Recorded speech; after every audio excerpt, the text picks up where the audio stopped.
Wendy Bell Radio is live. Hey, what's going on? Good afternoon, everybody. Did you miss us? Number one for yes, and number one for yes.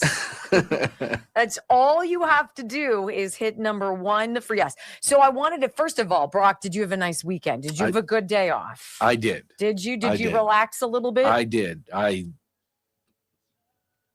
laid around and literally did nothing. Didn't look at my phone. But managed to make a new outfit for yourself and not share with anybody else? So I was, I wanted to know what something like this, and my brother came up with a great idea that there's concealed carry vests out there.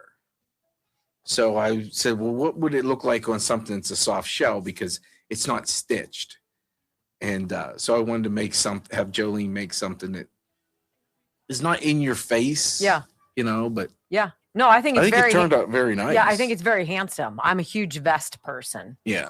So I like them because I can eat more and I don't have to suck in my stomach. Well, I like the concealed carry aspect. Okay, I don't care about that. I can eat what I want and not have to suck in my stomach. Did I say that enough? Okay, good. Anyway, I'm glad you guys are here, and I wanted to let you know as confirmation.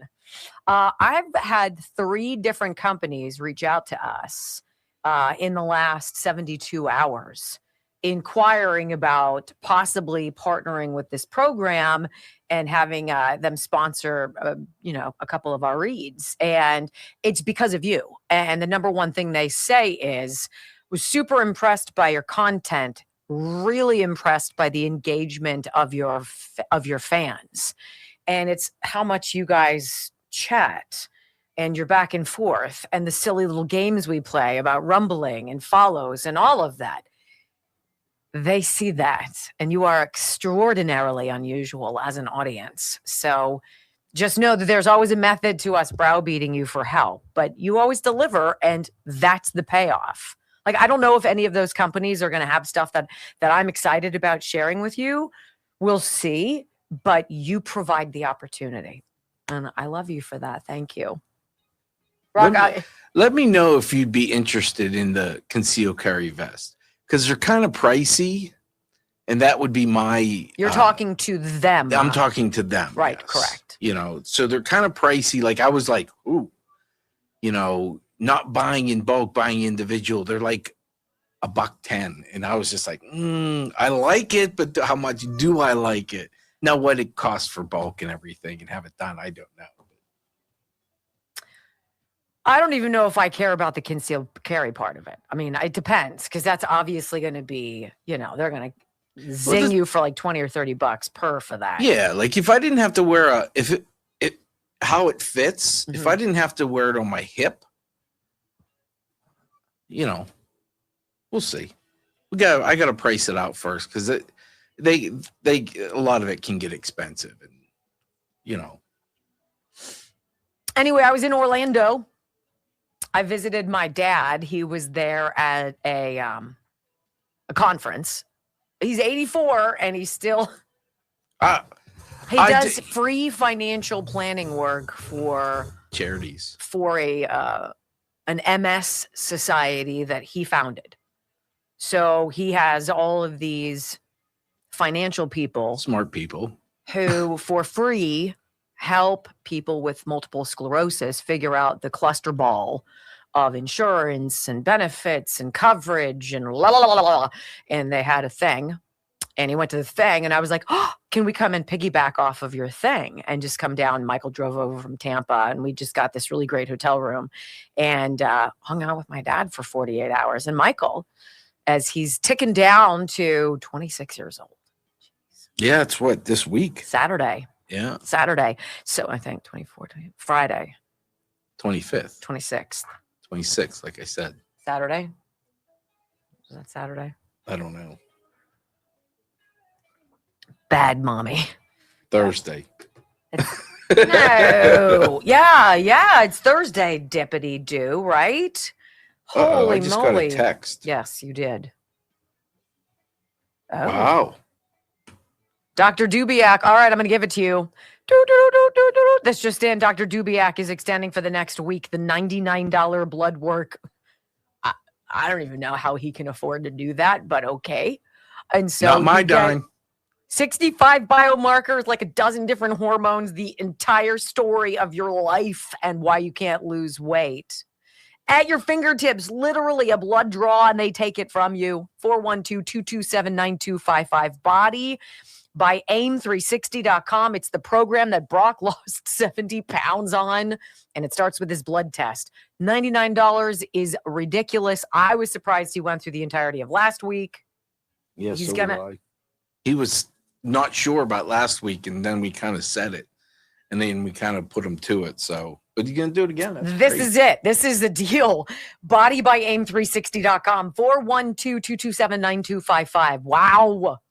I would jump on this. Changes your world. Totally. 5, 4,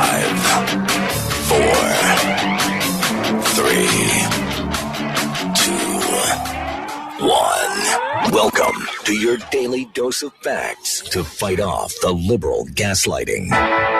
You can be in the middle of a hurricane. You have sanctuary in the city of Chicago. Or you can be on a calm day. North is still north. You could be in a thunderstorm. I am angry. We are not going back. Not ever. North is still north. People can yell at you. The hell with the Supreme Court. We will defy them. North is still north. It doesn't change fundamental things.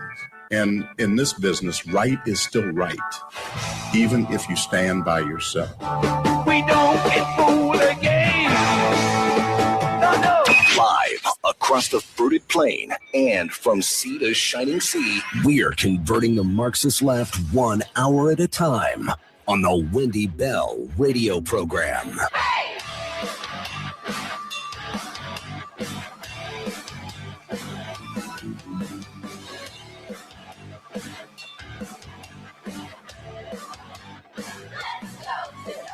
Hello, America. Greetings to all of you across the beautiful fruited plain. Oh, my goodness. What a delight to welcome you to another busy week of the Wendy Bell radio program. Common sense, conservative values, 3 hours a day, 5 days a week. It's my promise to never lie to you, to always work hard to give you the truth. And you know what? We've been doing this for years now, and we're delighted that you're following us. Whether you're one of the 7 million people who've downloaded our podcast onto your phone or tablet, thank you, Wendy Bell Radio, wherever you get that. How about wendybellradio.com? Follow along the live video stream, join in the chat, be a part of our family. Look, on this program, we are so proud to be Americans. We are so proud to talk to you about the things we have to, and some of it sucks. But by golly, what we're going to start with today is joyful. And I'm so delighted to be able to do that with you. So hang out for a while, get a cup of coffee or whatever it is, a beer whenever you're listening to this, and join us for a little bit. Welcome home to the Wendy Bell Radio program. I pledge allegiance to the flag of the United States of America and to the republic for which it stands, one nation, under God, indivisible, with liberty and justice for all. Amen. You know, I got to be honest, the whole politics that have enveloped too much of sports and Hollywood and celebrities and music and entertainment and all of this stuff, people wading past their zones, their lanes, into territory that we really don't care about. I don't care how you vote. If you're an athlete, I don't care what you think. If you're a performer, I don't care what your views are of world events. If you're an actor, you do you to the best of your ability, and we will delight in your skill. Or if you'd like to wander over into the darkness and you want to put your flag in the sand of woke and that area of people that are not proud to be American citizens, I'm going to judge the everlasting crap out of you. And I think it's hilarious that the figure skater, the chick with the bad hair, and who she was like, I'm a woke so-and-so, and she skated to 13th place. I'm like, you know what? Good for you as USA, Team USA hockey. Oh my gosh, you guys. On the 46th anniversary of the Miracle on Ice, when Al Michael said, do you believe in miracles? I watched in Orlando in a hotel room as Joe was still sleeping next to me, and our oldest son Michael was in the room next door sleeping as well. And I'm hunkered underneath the blankets watching on my laptop, and I'm like, yes, the whole thing. You could eat it, you could taste it. I want you to hear the final moments. Team USA in overtime. What a thrilling, nail-biting journey. What a glorious ride and the most fantastic victory. Oh my goodness. If you don't have goosebumps or tears in your eyes right now or the shivers running up and down your spine, I don't know what's wrong with you, because I can't get enough. I can't get enough. I was starving for that, for young men. And by the way, the USA women's team in the exact same fashion, 2-1 overtime, if I'm not mistaken. Canada, same thing, gold medal. Come on. Pinch me. I want you to hear the game-winning goal scorer who had his teeth just absolutely obliterated prior in the game, Jack Hughes, who oozes love of country and makes it known. There is no greater place than the United States of America. There is no greater pride. There is no greater love than in that moment, and you could taste.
Oh my goodness.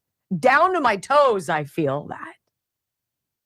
You know, that's how President Trump speaks about America, no matter what they dump on him, no matter what they throw at him, no matter how they lie about him, no matter how they try to destroy him, no matter the lawfare, no matter the impeachments, the bullets, the fake news, the propaganda, the deep state garbage behind the scenes, the swamp, the nonsense. You can't beat that.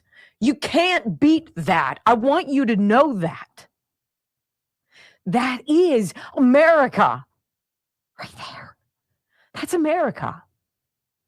And Donald Trump, President Trump calls in Kash Patel, director of the FBI, is there in Milan for that. Team USA brings him back into the locker room. Trump calls Kash on his phone. Oh my goodness. I think this is so brilliant and fabulous. I want you to hear the call. 1 minute. 1 minute. And by the way, your goalie played not bad. Say hi to him. How you doing, Don? I have seen hockey goalies have slightly worse games than it's unbelievable, and you were all unbelievable. And that team is pretty good you played. I don't know if it's not ever again anytime soon, right? And, you know, I tell you what, I just told my people 2 minutes ago, I didn't know they'd be calling. I said, we're giving the State of the Union speech on Tuesday night. I could send a military plane or something, but if you would like to. It's the coolest night. It's the biggest. We're in. Yeah. Can you pick us up in Miami on Tuesday morning? Miami Tuesday morning. Close the northern border. We'll get cash and we'll get the military to get you guys out. I'm gonna let's go. Boys are going to the State of the Union. The nice thing about being president is I can tell you, you don't have to worry about the weather or landing. So there you go. Invitation extended, not just to Team USA men's hockey, but to the gold-winning women's team as well. And I want you to think for a moment the irony of this, as you have Democrats digging in their heels about what President Trump says is the golden age. If there was one beginning to the golden age on the 250th year of this country, then it happened over the weekend. It happened yesterday in Milan. And those Democrats who want to snub their nose and act like petulant crybabies and walk away, take their ball and go home. Well, you know what? I hope both Team USA men and women's hockey is sitting there in that gallery in the Capitol building to celebrate the greatest place on planet Earth. And that place, ladies and gentlemen, you know it, is the United States of America. Now, not everybody is pleased with this. Not everybody is proud to be an American. Not everybody is joyful about any of this, because you know what? Progressives, liberals, Marxists, communists, socialists, wackos, deep staters, they want you to hate what you love. And I'm sorry, not today, not this day, not this year, and no time soon, ladies and gentlemen. You got to hear Stephen A. Smith with the call. He's like, look, I don't care who you are or what you think. Now is not the time to do that. A little truth from Stephen A. as we also come back on the Wendy Bell radio program. Supreme Court ruling against this iteration of President Trump's tariff plan, and everybody's celebrating on the left. But is it really a loss? Is it really a failure? Just a redirection. We'll take you there next on the Wendy Bell Radio Network. I was like, oh my God. Wow. Wow. I'm so happy for them.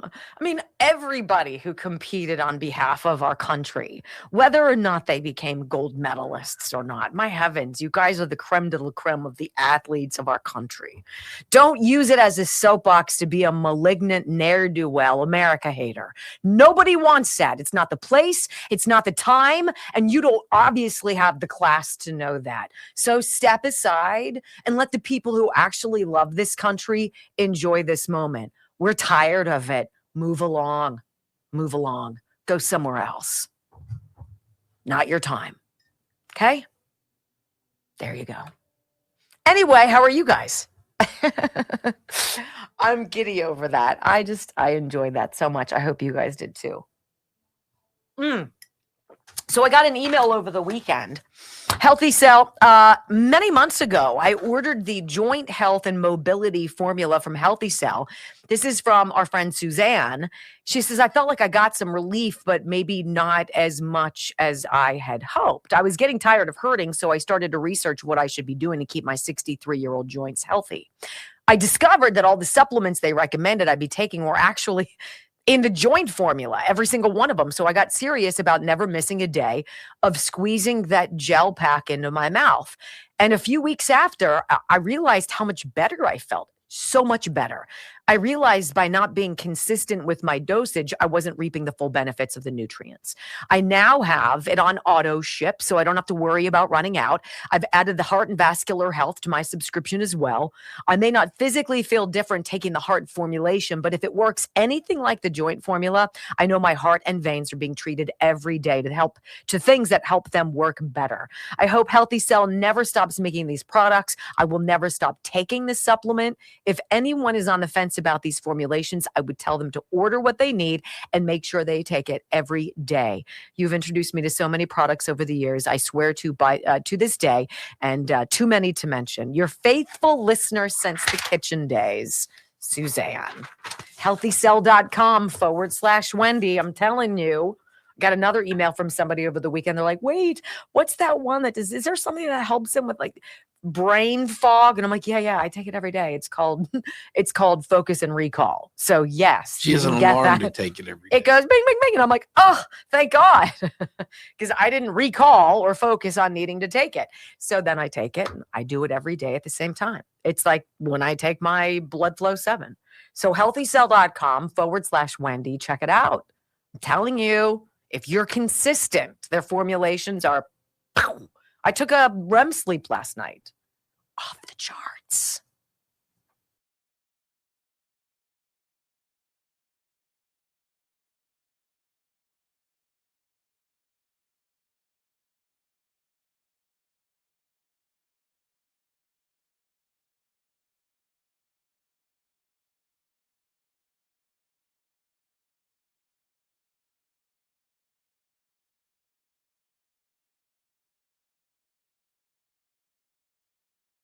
Hatred for one guy or whatever your political motivations are to be a grump sourpuss, if you can't put that aside to enjoy in that moment the success of people, of young men and young women working together for like 12 days and busting their butts to do the undoable, to do the inconceivable, to do all of that and more because your hatred of Donald Trump, because of whatever you've been groomed by or platform, the programming and all of the messages you've gotten through propaganda. I'm sorry, but you're just going to have to fall into that category of those who will not be saved.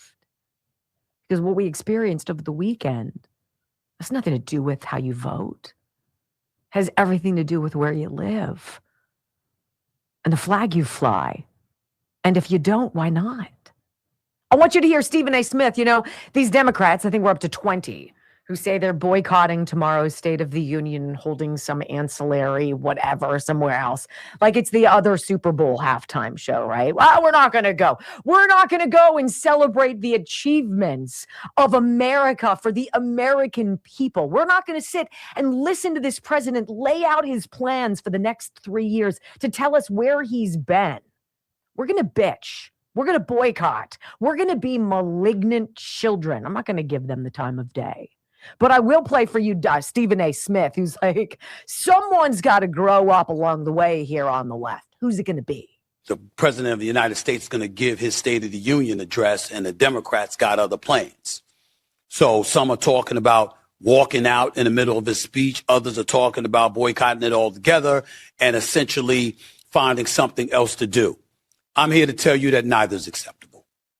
Neither should be acceptable. At some point in time, ladies and gentlemen, there's got to be an adult in the room. If you're going to act as juvenile, as petulant, as petty, as you accuse the president of the United States to be, how are you ever going to hold a high moral ground, at least high enough to judge him accordingly? Oh. Was that a smart 40 seconds? Now, meantime, while this ridiculosity is going on the left, the Supreme Court handed a decision to the president and his tariff plan that it kind of reads like a roadmap for how a president can achieve much of what this president wants. Supreme Court 6-3 decision Friday invalidating President Donald Trump's sweeping and so-called reciprocal tariffs is on one level a classic separation of powers ruling. Constitution giving Congress, not the president, the power to impose taxes and to regulate commerce. Congress can certainly give some of this power away, but it needs to be clear when it does. And so the court held that when Congress enacted the International Emergency Economic Powers Act, the statute that Trump relied on to impose those tariffs, lawmakers did not, in fact, empower any president to impose the tariffs. But as much of the ruling angered Trump, he called the justices who ruled against him a disgrace to our nation, fools and lab dogs, well, the decision's perhaps merely Act 2. This article by MS Now, oddly, says it's merely Act 2 in the long play called Trump's Tariff Project. You ever realize this guy is so many steps ahead of us? He's got all the contingencies. His team have all these other things and avenues by which they can effectuate their plans. And Brett Kavanaugh basically laid it out for him. Look, you went the wrong way, but if you go this way instead, and there are a couple different options for him, including Section 122 of the Trade Act of 1974, you might be able to get your stuff across the finish line and have this be permanent, right? So nobody's saying you got to pay back all the billions that you've raised already from creating these tariffs, but we have to choose a different way to make sure that's completely constitutional and it can't be fiddled with. This is the president's power to be able to do that. Got to go the right way. Well, the court's conclusion is legally and economically significant, but perhaps structurally narrow, as Brett Kavanaugh kind of indicated. The court did not say Trump or any other president can never impose tariffs. It said a president cannot impose tariffs via the International Emergency Economic Powers Act. And despite his finding that Trump could use that, Justice Brett Kavanaugh's dissent reads like a roadmap for how a president can achieve much of what Trump wants. And referring to Kavanaugh during a news conference Friday, Trump said, I'm so proud of him. He wanted to impose these tariffs on nearly every country without time limits. He may not be able to do that under existing federal statutes, but that doesn't mean he's completely hamstrung. Now, he responded by saying, okay, well, we're going to then uptick the 10% that we have on all these countries. We're going to put it up to the legally justified 15% for the next 150 days. So what's the president doing? Did he lose anything? No, what he just did is he added 5% on top of the 10 that they already had. And he says, you know what, we're going to do this for the perimeters, or the parameters, I should say, that the law allows the next 150 days. What does that give him? Gives him enough time to go after the Supreme Court again and say, okay, we're going to go after it this way. What do you think? And I'm going to go with Brett Kavanaugh's dissent, but his, not dissent, but his roadmap. I think you're going to see that golden age start a little bit more quickly. In fact, I just asked artificial intelligence this. What does President Trump mean when he refers to the golden age? I want to read something to you guys because it's important that we all understand what the Democrats are boycotting. They're boycotting that feeling that the men's and women's hockey team earned. They're boycotting that feeling that you and I love. It's called pride of country, right? When we come back on the Wendy Bell radio program, the deadly shooting at Mar-a-Lago, what we know and what it means next. And what a shame. What a shame. You know, I had heard some scutt that the shooter might have been a trans person. I can't find that anywhere. And quite frankly, at this juncture, I mean, is that really that relevant? There's obviously a haywire programming problem going on out there. But we're going to read a little bit about this young man because a lot of it just doesn't add up. A lot of it doesn't add up. Like Thomas Crooks, the stuff that we learned about that cat from Pennsylvania or didn't, right? It makes you feel like the deep state is cherry picking people who are right on the fringe. And they're doing something and encouraging them to take action that ends up in their own demise. And I don't understand it because this isn't just some organic. I think I'm going to go from North Carolina to Mar-a-Lago with a shotgun and a gas tank, or gas can. Like, what? Make it make sense. I don't know how it will. Doesn't seem to. More Gains Fitness. Kelly, I believe, is having a sale right now on her merch, which is great. She's got great clothes to work out in. And she says the 90 Ignite program, which you can do. This is learn how to exercise, learn how to eat, learn how to reclaim your body in 90 days. And from now to day 90, you have to show up and do all this stuff, but you could do it from the privacy of your home. You can learn what you need to do and then go to your own local gym and do these exercises and eat the way you need to. And then at the end of those 90 days, regroup my favorite word. We're going to regroup and measure you and see how much weight you've lost, how much fat you've lost, how many inches you've lost. This is a very unique program that Kelly Morgan does. Morgan does completely remotely, or she'll do it in person if you live in Western Pennsylvania. Morgain's Fitness, MORGAINZ fitness.com. All right.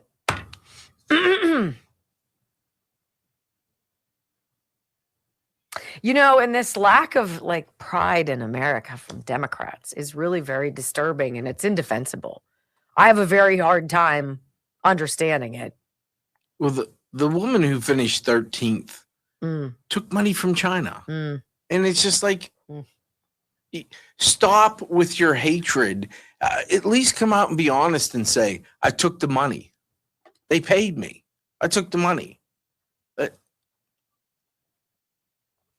All roads are going to go back to China and meddling in the 2020 election.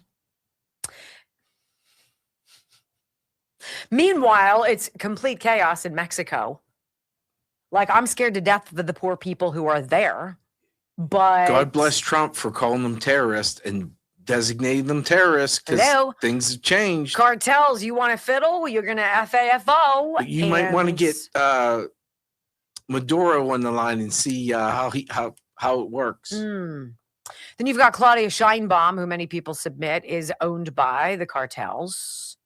So she's now been moved somewhere to a safe location, but not the Mexican people, not business owners, and not the American tourists who are there, who are now in this cartel. I'll tell you what, one dies. If one tourist dies, one American dies, I think Trump's going to lose his shizzle. And be like, you just brought it to our 100%.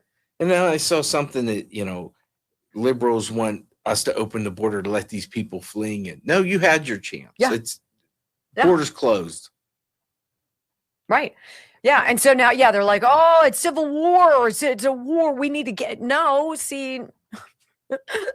Yeah, I know. Trump completely upset all of this, upset everything, all of the standard operating stuff, all of the dirt bags. And where's the talk about Nancy Guthrie?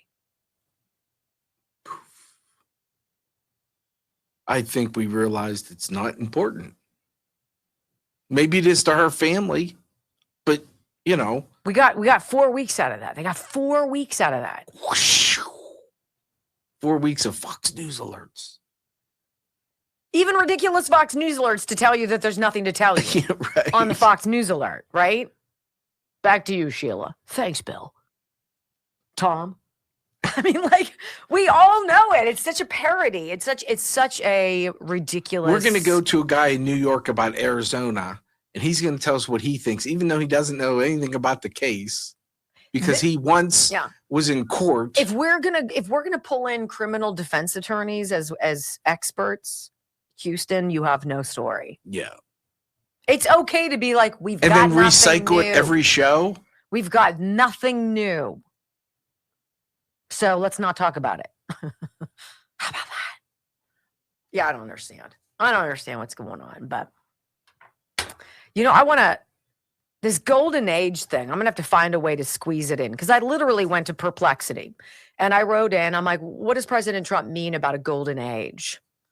And like, I want to read it to you just so we can all be on the same page about what the Democrats are protesting for tomorrow. I don't like any of that. It sounds terrible. They're protesting.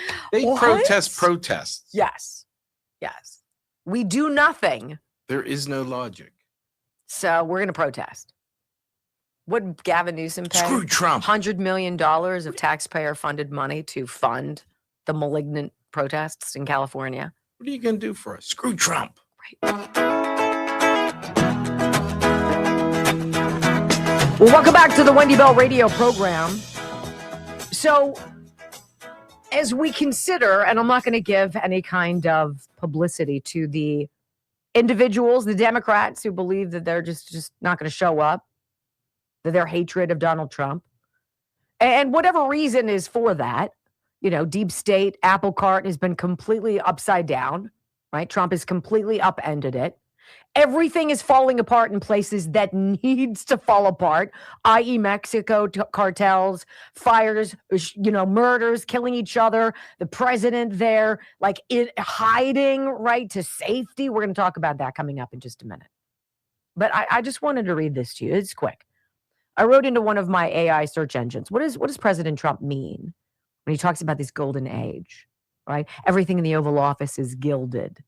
We have this golden idea of a bounty that is coming. All right. What does that mean? Well, in response to me, it says, when Donald Trump talks about a golden age for America, he is describing a future period of national revival and prosperity that he says his policies will bring about. He's referring to an economic boom. He thinks or links the golden age to a surge in manufacturing, new factories, higher growth, and what he calls the most remarkable golden years ever for the U.S. economy. He's referring to lower costs and higher living standards. He says this era will include falling prices, more affordable living, and better jobs as tariffs, energy production, and deregulation make America rich again. He's referring to energy expansion. He often ties the phrase to drill, baby, drill, and treating U.S. oil and gas as liquid gold, arguing that large-scale fossil fuel production will fund and power this golden age. He's referring to national strength and security. In speeches, he connects this golden age to tougher borders, confronting drug cartels, and never-ending wars on terms favorable to America, presenting it as a time of restored strength and safety. And he's referring to cultural and civic renewal. Commentators note that in his inaugural framing, the golden age metaphor reaches well beyond economics to touch culture and public life and national confidence, basically a broad revival of American greatness. Like, who doesn't want to be a part of that? If you're a Democrat and you're offering this is your platform. This is your enthusiasm. You're every day delivering this message the way we watched the Team USA hockey teams celebrate American excellence, right? How could you not vote for that? How could you not want to be around that? How do you not want to hear about that? Right? So then what happens over the weekend? This is a really weird story. And they're kind of like brushing it off, but it doesn't compute to me. And I actually found a relatively decent article at the Arkansas Democrat Gazette. And this is the title. So some guy somehow gets into Mar-a-Lago, like comes through the perimeter and has a shotgun with him and is shot and killed by Secret Service. And I'm like, what is this? What's going on? Well, here's your story. According to the Arkansas Democrat Gazette, an armed man drove into the secure perimeter of Mar-a-Lago, President Donald Trump's resort in Palm Beach, Florida, before being shot and killed early Sunday morning, according to a spokesman for the Secret Service. Trump wasn't there, having spent the weekend at the White House. The man, who was in his early 20s and from North Carolina, had a gas can and a shotgun, according to Anthony Guglielmi, the spokesman. He said a box for the weapon was discovered in the man's vehicle after the incident, which took place at about 1:30 in the morning.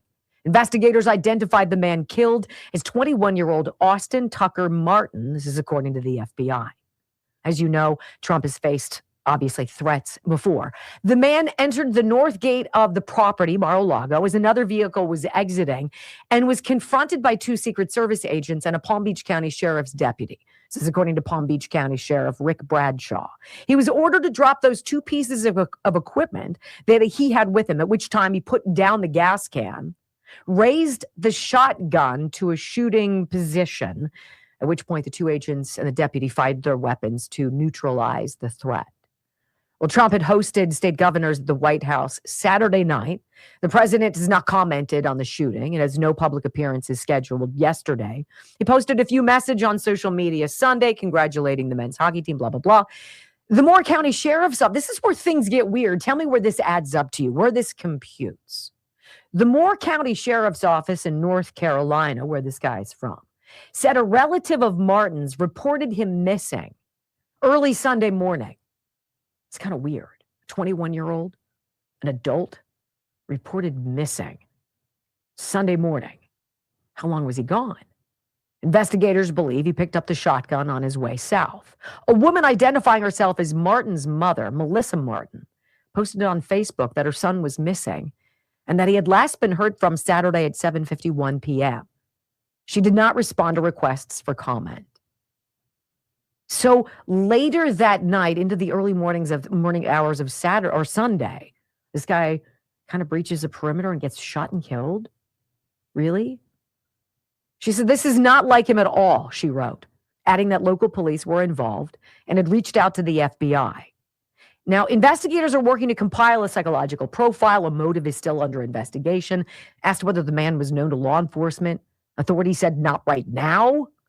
But this is where things kind of get peculiar. This is totally out of character for this young man. So out of character that I'm telling you about it. On Sunday afternoon, vehicles blocked the entrance to a property listed in public records as an address for Martin at the end of a private road in Cameron, North Carolina. Martin's cousin, Braden Fields, reacted with disbelief. He described Martin as quiet, afraid of guns, and from a family of avid Trump supporters. That's odd. Fields, 19, again, this is his cousin. He's a good kid. He said they grew up together. I wouldn't believe he would do something like this. It's mind-blowing.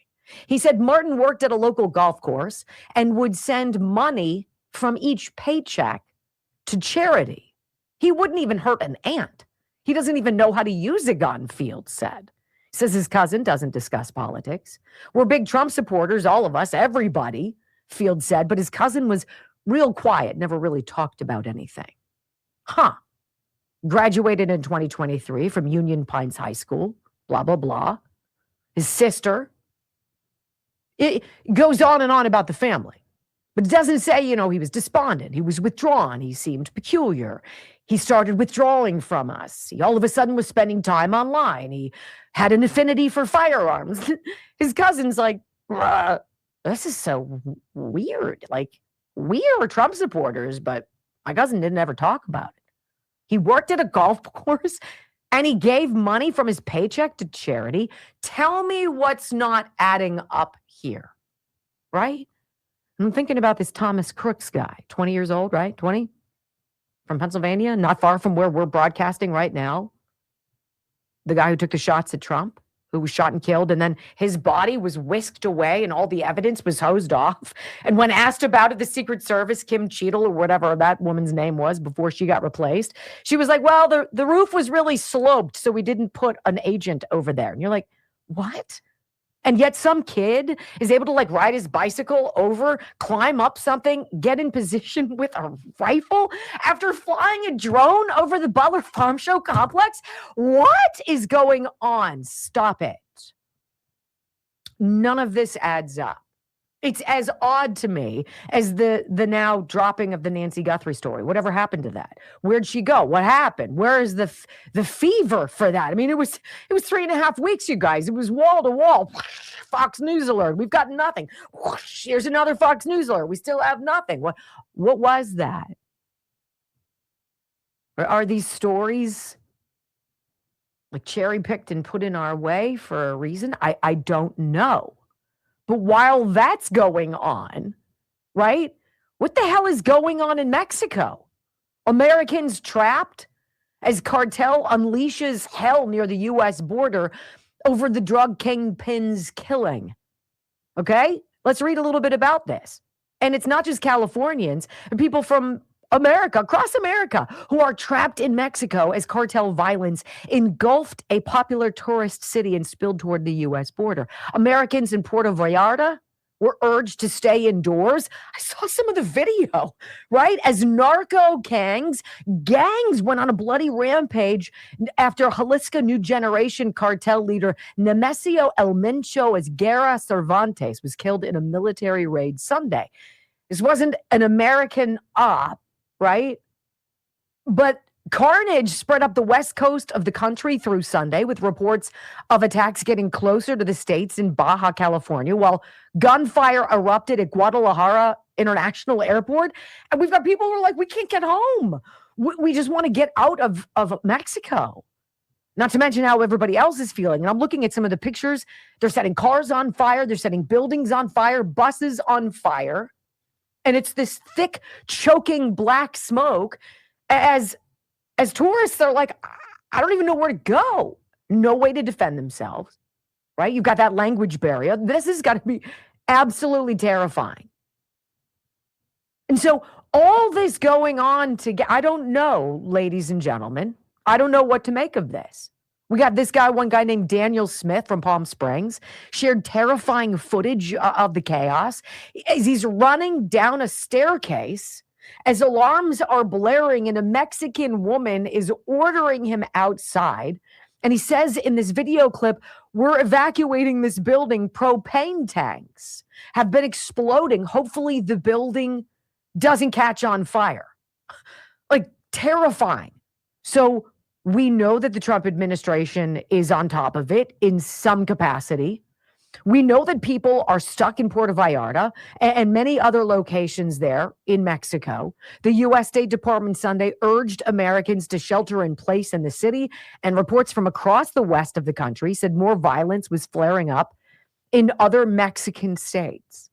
So we also know that the president of Mexico, Claudia Sheinbaum, she's been evacuated somehow. And of course, the allegations loudly among people in Mexico is that she's pretty much owned by the cartels. So now it's not a turf war. You got a drug war. You've got a tit for tat. Who's going to die and how many Americans are in the crosshairs? If one of them gets hurt, what does Trump do? And then you've got Democrats saying, I'm not going to the State of the Union because I don't like him. Really? Donald Trump hasn't just reset America with its sights on a golden age. He's completely changed this whole global world order. And he's positioned America to be in a safe little bubble of it, where we are sovereign, where we are independent, and we don't rely on anybody except we, the people of the United States. Very odd times, ladies and gentlemen. I don't have the answers.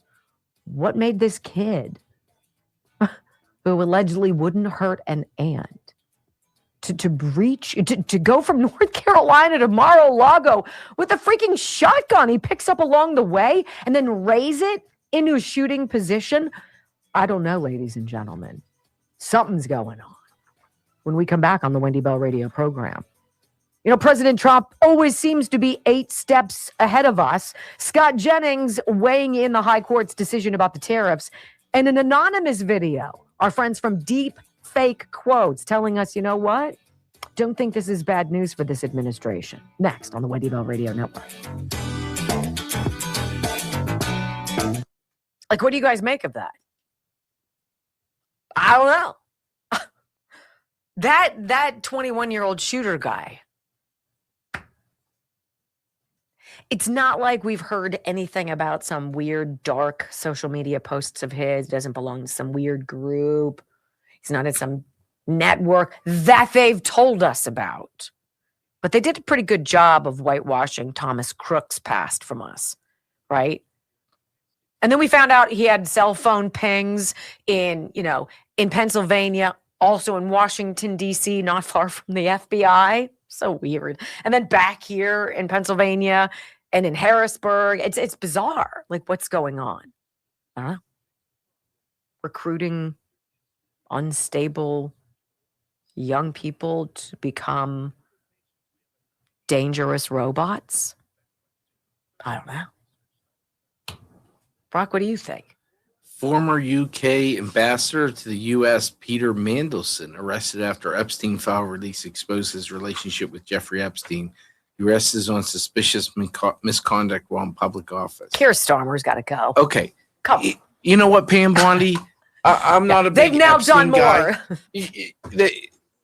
You better have some freaking slideshow where you're like, all right, everybody, I know y'all think I haven't been doing anything for the last year, but here's what I'm going to do. Sit back. I got 8 full hours of this. Ready?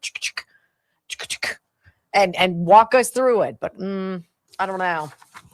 I don't know how I feel about that. Have someone else voice over it. I don't want to hear it. Let me tell you about the Simkovich Concussion Institute, 412-366-3700. You know, in order to be somewhere other than Pennsylvania, southwestern Pennsylvania, Pittsburgh, and to take a trip, to drive, to fly, to get a hotel room for 4 days, maybe 5 days, for the hope that your life will be forever changed for the better after suffering a traumatic brain injury, I'm telling you, it is a decision a lot of people have made, and they've been so grateful for it. Dr. Simkovich understands how to diagnose traumatic brain injury because you can't see it on an MRI or a CT or an x-ray or what have you, but he can diagnose you. He can feel it with his fingers inside of your mouth, and then he can change it. He can fix it so that all of a sudden you're back to you again.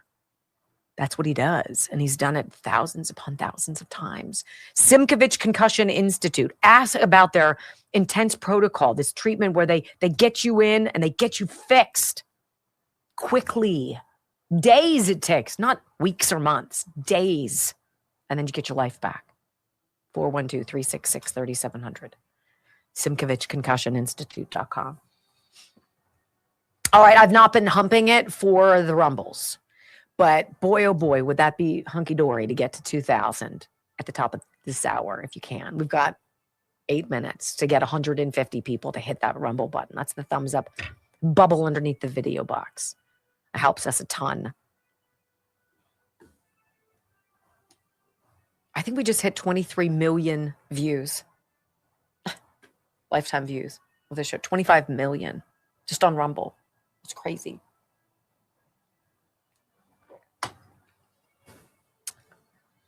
Right. I don't understand this kid. I don't understand. They get these people, I say they, with the Thomas Crooks who are just, they come out of nowhere. It's like, I don't know. I think it's a psyop, but yeah, it's me and my tin. I'm saying that.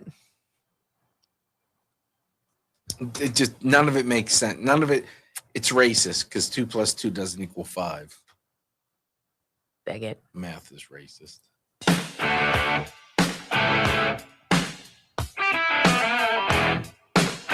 Well, welcome back to the Wendy Bell radio program.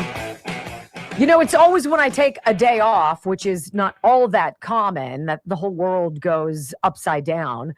And this whole high court decision on the Trump tariffs and all of this, if you were to read without any other further review, just the headlines out there on the left wing media, anything from CNN, anything from Reuters, AP, NPR, what have you, it sounded calamitous. Oh my gosh. Oh, all of the money that we've been bringing in, like $250 billion last year, right? Just in the fiscal year, something like 200 to 300. Dana Bash over at CNN asked Scott Bessent.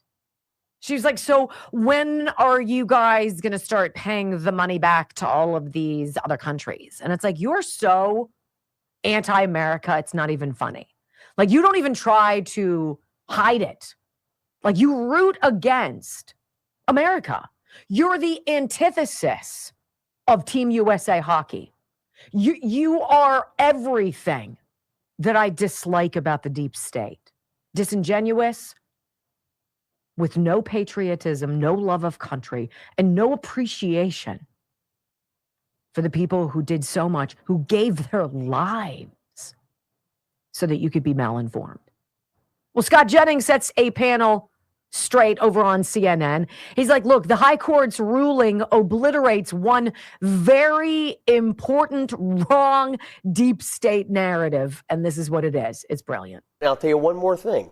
For every Democrat and every media person that has gone on for the last year or two about how this Supreme Court is a wholly owned subsidiary of Donald Trump, that it's not independent, that it does whatever he says to do, obviously, that narrative was obliterated today. So to me, I thought the ruling was sound.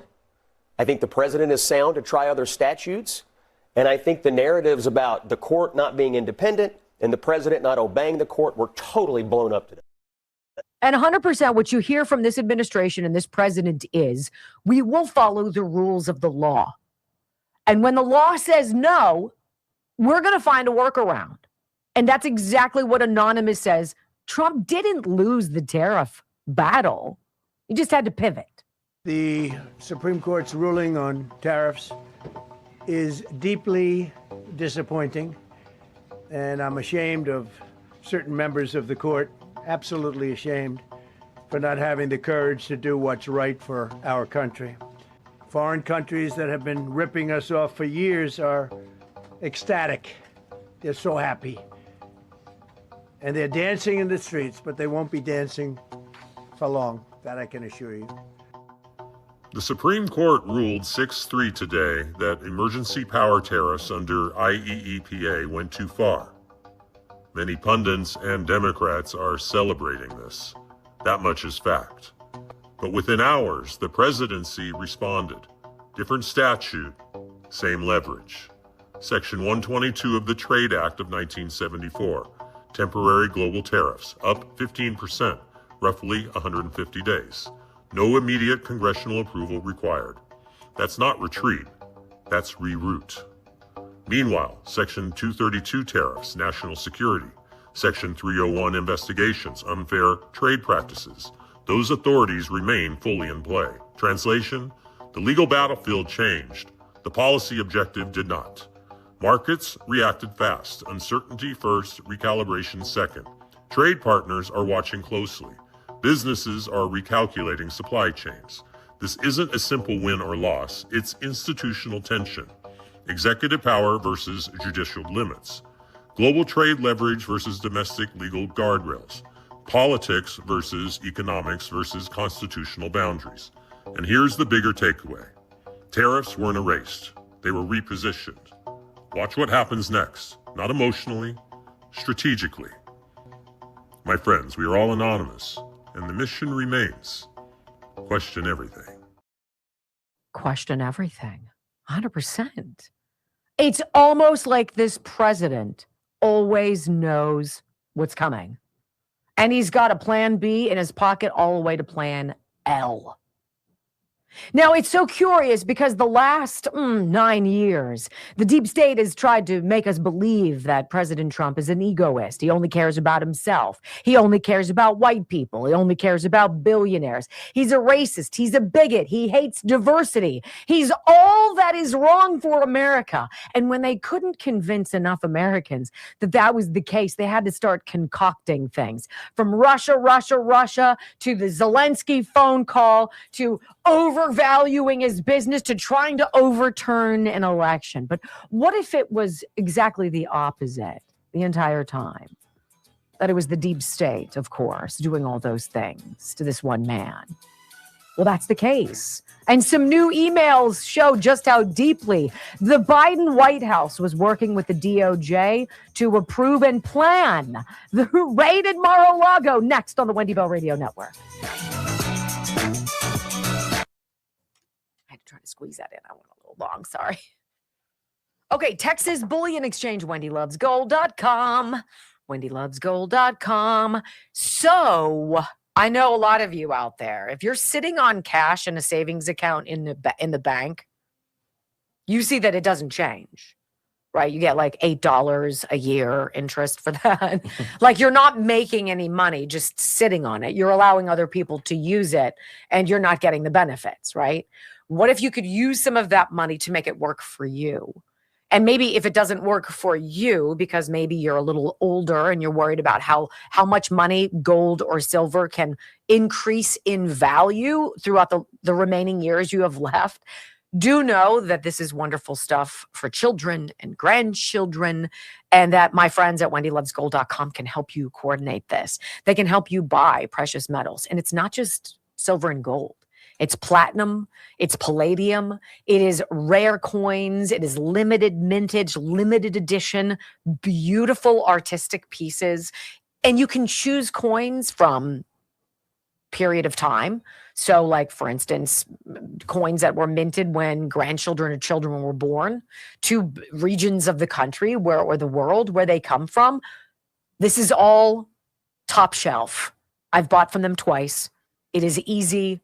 They are knowledgeable, they teach you stuff, and they're lovely, and they love this country. They feel the way you do. Give them a call. 855-927-5557. 855-927-5557. WendyLovesGold.com. That phone number, remember, is direct from our family to them. So they know when the phone rings that it's a Wendy Bell Radio listener. I think you'll love them. I had all sorts of gold and silver all over me. I had to take it out for TSA. Remember that I was traveling? I know. Problems. I could have held on to it for you. You could have held on to it for us. Yeah. I honestly searched what's going on with Nancy Guthrie. I got nothing. Right? Isn't that just, it almost feels like you were manipulated, doesn't it? So, we covered it, not even, did we? I mean, how would you describe our coverage of Nancy Guthrie? More or less covering the coverage of Nancy Guthrie? I think covering the fact that there's no news with Nancy Guthrie. Why are we paying attention to? I equated it to JonBenet Ramsey. Is it important to that family? Of course it is. Maybe the community. But to suck the oxygen out of Fox News for the better part of 3 weeks? Yeah. And then reporting and going to the same reporter each show. I understand that each show is a reset. I get that. But holy cow, it was too much. Yeah. It was way too much. And you're asking people to care about things. And Fox became unwatchable to me. I stopped. I can't even when I'm searching, I'm flipping through my channels on Sirius, whatever, which is a waste. Why is it kicking me off? What's wrong? I totally tuned into Newsmax where they would cover it a little bit, but they weren't engrossed. And then as soon as, I tune into Carl every night, but I just left it on, while I'm working, while I'm just sitting there, I left it on. They didn't come in with the Nancy Guthrie. No, and you know what? I love that the guys on Newsmax, whether it's Finnerty or it's Higbee or it's any of them, Schmidt, they give you that monologue that I think it doesn't just dance on the edge. It often repels off of it. Yeah. And bounces back up. And I'm like, this is what we've been saying. Right. And it's good that it's more mainstream now. We're seeing that things are. Carl really dances. Yeah. He doesn't dance. He jumps up and down on the line. Yeah. Yeah. I like him. I like him. I remember being in New York up there at the 26th floor. And I guess I was filling in for Grant Stinchfield. And I saw Carl walking around, and he's a big dude too, but super friendly, just nice people. He's now my favorite show. Mm-hmm. He really is, because he does dance on the line. He does talk about topics different than everybody else. What's also nice though, and I've been in my Newsmax studio in my house getting ready to record my show. And I had to be put aside because he had gotten, he had to record something real fast for him. And I can read the teleprompter that he's reading as he's reading it and they're recording it. And I always love when people bounce on and off the teleprompter, because a lot of people, when they're new, will read like this and it's like blah, blah, blah, blah, blah, blah, blah. But if you know what you're talking about and you feel it, the prompter is kind of like a suggestion. It's like a roadmap, and you kind of hopscotch around it. And some people are better than others. And he's natural with it, right? He stops and he'll do one of these and be like, what? And you're like, yes, I feel that way. You all like the facial expressions with Wendy. If you watch Carl Higbee, 6 p.m. Newsmax, mm-hmm. He does the same type of stuff. It's, and I've told you this, it's the closest to a live stream of a radio show that you're going to get on TV. Mm-hmm. His reactions are his reactions, and he'll give it just, you can see he's exacerbated just like he looks around a lot. And he'll joke and he'll make comments that aren't scripted. You know, the producers are like, no, I think he's great and cute. I love his show. I think he's fantastic.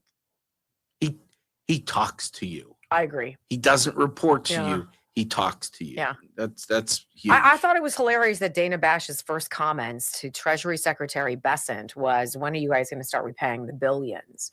And it's like, it's almost like you're rooting for America's failure. Yeah, she is. You're obviously on Team China, right? Or you're with the Russian judges because this is America. 5, 4, 3, 2, 1. Wendy Bell, America's anchor mom, fighting for America 1 hour at a time. Welcome to the family. We're going to win so much. We're going to win at every level. We're going to win economically. We're going to win with the economy. We're going to win with military. We're going to win with health care and for our veterans. We're going to win with every single facet. We're going to win so much, you may even get tired of winning. And you'll say, please, please, it's too much winning. We can't take it anymore. Mr. President, it's too much. And I'll say, no, it isn't. We have to keep winning. We have to win more.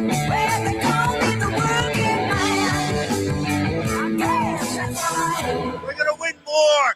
3 hours of bold truth and excellence. You've just signed up for the WBR Army. Strap in. This is the Wendy Bell radio program.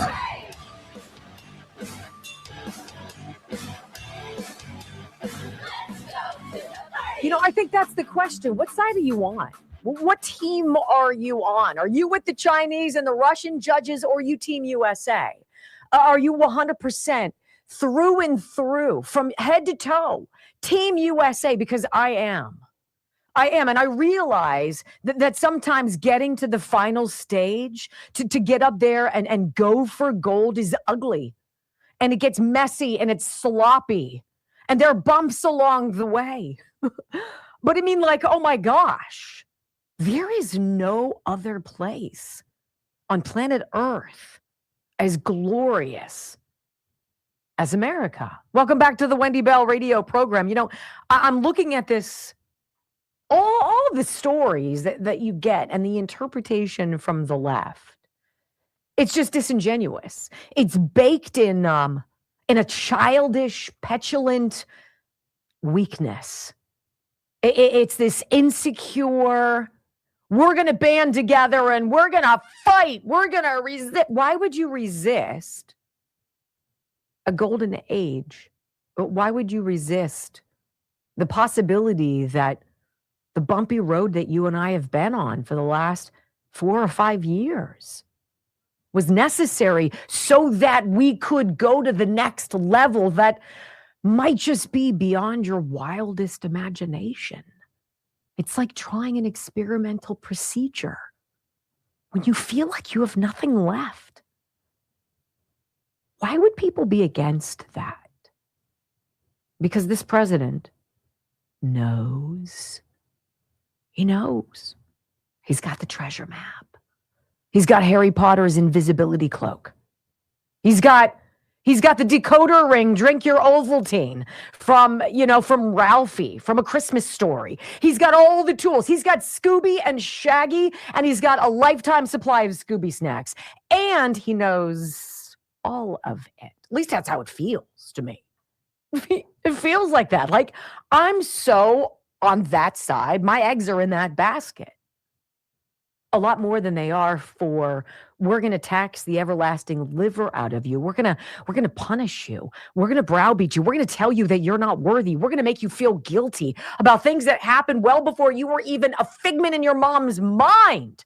We're going to blame you and ridicule you and try to force you to pay for it and make you feel terrible about who you are and make you embarrassed to be an American. Like, who's like, okay, you've got these two things to choose from. Which one would you prefer, right? I don't get it. But this story that came out over the weekend, which is not surprising to those of us paying attention, but the whole nature of its now truth is mind-bending. So let's go here together. You ready? Do you remember when they raided Mar-a-Lago? Of course you did.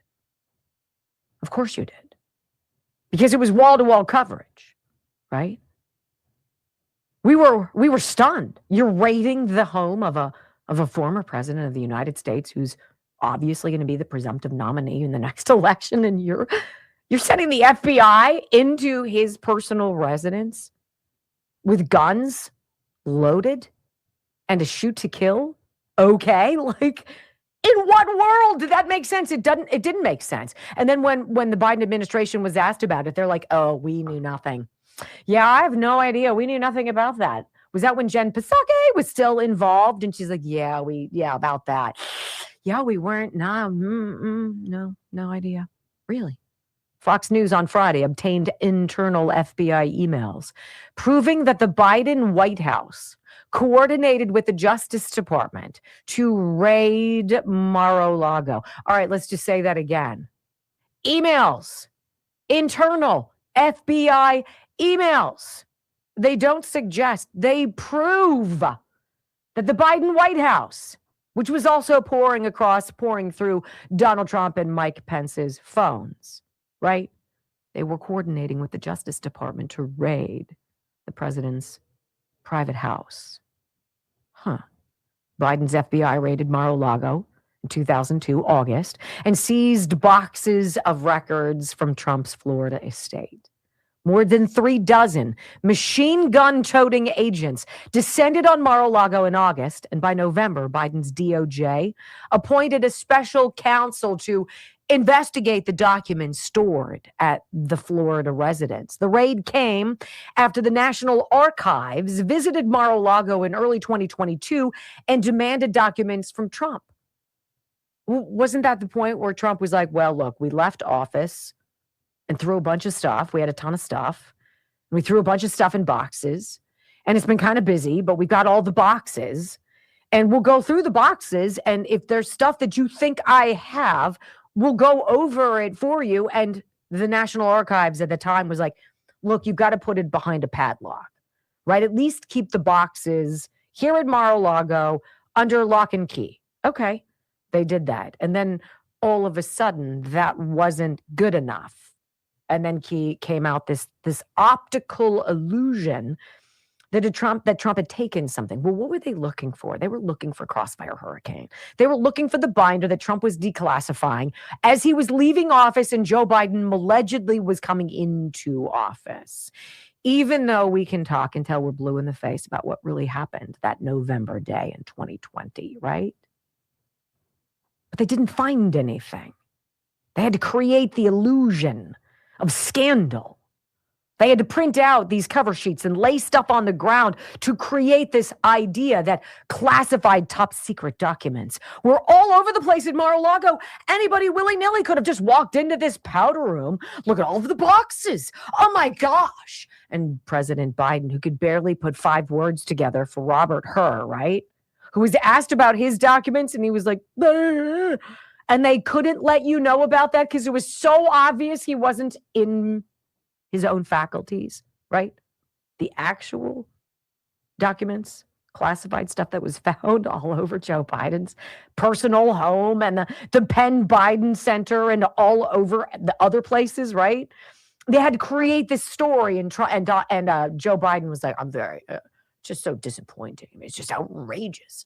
How irresponsible, he said. And it's like, everything you guys are doing is a psyop. So corrupt FBI agents released staged photos of the classified documents laid out on the floor of Mar-a-Lago.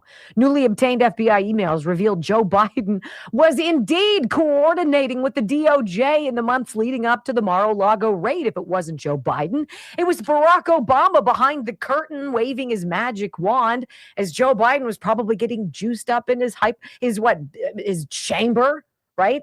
To seem like he was in charge when he wasn't. New emails obtained by Fox News from May 2022, 3 months before Mar-a-Lago was raided by the FBI, illustrated coordination between the White House counsel's office and the DOJ regarding an interview of Walt Nauta, Fox News reporter David Spunt says. Now, Walt Nauta, former White House employee and Navy veteran, he kind of worked like a butler, like a valet to the president, to Trump, and served as a personal staffer at Mar-a-Lago. Nauta was indicted along with President Trump in 2022. And according to the federal indictment reviewed by the Gateway Pundit, Nauta was charged along with Trump in counts 32, 33, 43, 35, and 36. You want to know what they're about? The charges include conspiracy, withholding a document or record, corruptly concealing a document or record, concealing a document in a federal investigation, and scheme to conceal. Walt Nauta, a personal valet to the president, gets swept up in these charges alongside the president. What do you think the Biden administration and the DOJ and the armed federal agents were looking for? Crossfire hurricane, proof that Donald Trump knew everything from the collusion in the White House, Brennan and Comey and Clapper and Hillary and Obama and all of them, and Schiff and Swalwell and others. President Trump had it. He declassified it. He was, as a going away gift, going to give it to all the reporters and say, by the way, as I'm walking out and Joe Biden's walking in, you probably ought to know what these clowns were up to with Russia. How they tried to frame me. How they created nonsense and a fake dossier because their wiretaps of my computer and my phone gave them nothing. And so they had to invent 2 years. The media was focused on it, ladies and gentlemen. 2 years. Indictment, impeachment, indictment, arraignment, all of it. Optics. Because they were the ones who were actually trying to destroy this country. They were the ones who were so confident Hillary was going to win. They were the ones who weren't banking on you showing up 63 million strong in November of 2016. And they're the ones who lied to our faces. We never knew anything about it. Really? Do you see my suspicion of why Nancy Guthrie was such an oxygen stealer for so many weeks? What don't they want you talking about? When we come back on the Wendy Bell radio program, where we are on the SAVE Act, let's talk about that. And then a great explanation from a sitting member of Congress I've never, ever heard from before, explaining the filibuster and what's at play. Next on the Wendy Bell Radio Network. The details of this Gateway Pundit article are like, it's everything that you already knew, just now it's confirmed. And you're like, yeah, but we knew that. We knew that, and right? By December of 2022, you knew that. 4 months after the raid, you're like, come on, what you talking about, Willis? Use of deadly force? Okayed? Against a former president and likely the next one? What? Whew. It's a little wild, guys. Ooh, wait a minute. I got a great Blood Flow 7 testimonial. All right, through the app. All right, you ready? I'm not. I have to find it. You know how this goes. All right. And this is actually about alpha gold male. I slept terribly last night because I did not take this with me to Orlando. And it completely caught up with me. Came up with me. So I had to take a REM sleep from Healthy Cell last night, which works. So here we go.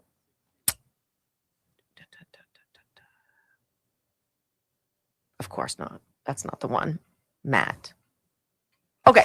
Matt writes me, hey, Wendy, just a note to say that my testosterone was on the decline 6 months ago. And after 6 months of taking the maximum male system from Juvenon, Alpha Gold Male, which Brock takes and my sons take, my testosterone has come up 200 points. What? I don't know what that means. It's got to be good. Thanks for the referral. says Matt. Thanks, Matt. bloodflow7.com/Wendy. If you've never tried it before, enter the promo code Wendy30. You're going to get 30% off. But if you're going to try Blood Flow 7, which is nitric oxide, and that's what makes your blood flow more through your body, and it gives you incredible energy, incredible endurance. You don't tire out. You're not like, ugh, and you sleep like a boulder. Make sure you get the twofer. Get the Blood Flow 7 and the Alpha Gold Male. Make sure you get that bundle, 30% off, Wendy 30. Thanks, Matt. Thank you for that. I really appreciate you taking the time to write me. Remember, if you have a testimonial, wendybellradio@gmail.com. Good or bad? I like to know good or bad. I care about you guys, obviously.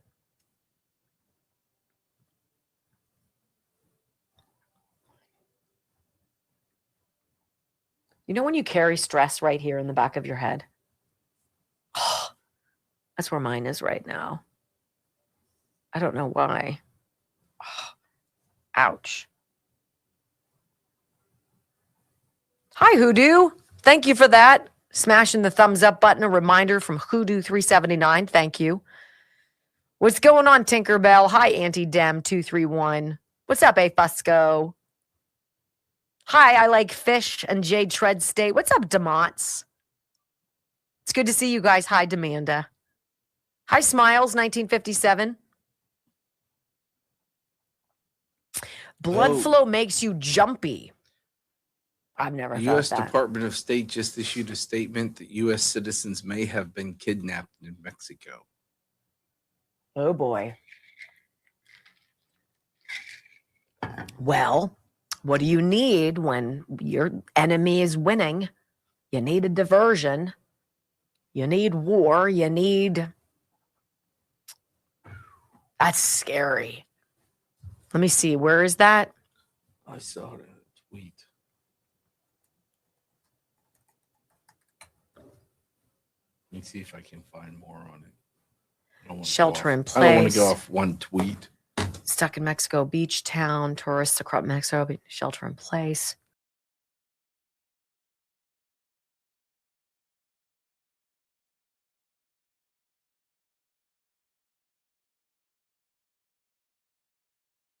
Of any important burner in our kitchen, this idea that the Save America Act has to pass. I mean, if we're going to fix what's going on in this country, you have to fix who's registering to vote in our elections, who already has voted in our elections. You have to mandate that the voter rolls are cleaned. You have to mandate that the things line up. And of course, Democrats and deep staters don't want that to happen. Well, Mitch McConnell is blocking the SAVE Act from being brought to a vote on the Senate floor. His handlers, in fact, are the ones, because he's a freaking statue, right? He's a 7,000-year-old statue. Dude should have been put in a nursing home 15 years ago, or at least made comfortable somewhere with his family. Mitch McConnell's handlers are blocking the SAVE Act from being brought to a vote on the Senate floor. This guy was the leader of the Senate Republican Conference for 17 years, hence deep state, right? I'm more offended by the people who are allegedly on my side, which is the side that's pro-America. And when you find out that they're just deep state sewer rats, and it's confirmed by their actions and their votes. That's what this whole thing is. Force the people in the Senate. Force the people in the Senate to filibuster. Speak out about why you don't want to have proof of citizenship and photo identification in order to vote. Tell us why. Express yourself. Let the American people decide, right? Are you doing what you said you were going to do, or are you just a deep state hack? Well, this is something that's very interesting. Mitch McConnell is a no vote on the SAVE Act. Over 90% of his constituents would vote yes, but his owners don't want it, right? He is everything wrong with our American political system, which we are trying to clear up. I want you to hear this. Keith Self is a congressman. I'm begging your forgiveness. I don't know where he's from. I'm sorry. But he did a video yesterday, and I was like, who's this cat? I never talked to you before. And he says, look, the House has done its job. We have voted multiple times. We have approved this measure. It's time for the Senate to do their job. And this is a fascinating explainer of the filibuster. Listen. It is the duty of those who want to filibuster a bill to speak. That's the way the filibuster is supposed to work. Senators who wish to stall or filibuster legislation must show up on the floor of the Senate, stand up, and speak as long as they can in opposition to the bill. But that's not the way it works today. The situation we find ourselves in today is more like the zombie filibuster, one that prevents legislation from coming to the Senate floor. Senators reap the benefits of a filibuster without putting in the work. The modern-day silent filibuster that the Senate uses is truly despicable. It allows legislation to die without debate, without explanation, and without accountability. This was never how the Senate was designed to function. If Democrats want to oppose the will of 83% of Americans who support the Save America Act, they should be required to do so openly, on the Senate floor, and in real time. The House has done its job 3 times now. It's time for the senators to finally do theirs. I agree 100%. So Keith Self represents Texas in Congress. And he says it exactly right. If you want to not have this measure pass, then you should explain to the American people why. Because 83% of us want it. Now, something very curious is going on in New York. And I know this blizzard, I haven't been paying a lot of attention to just how walloped New York City in particular got. Because coming up, we're going to be talking a little bit about Zohran Mamdani, which is intriguing how he is now asking people, hey, you know what? We're expecting all of this snow. We just got walloped last month with all this snow. Like, we don't want to go through this again, ostensibly. So, hey, come out, earn a few bucks, and bring your shovel, and we will deploy you along the city to make the snow go away faster. Sounds like a really great idea.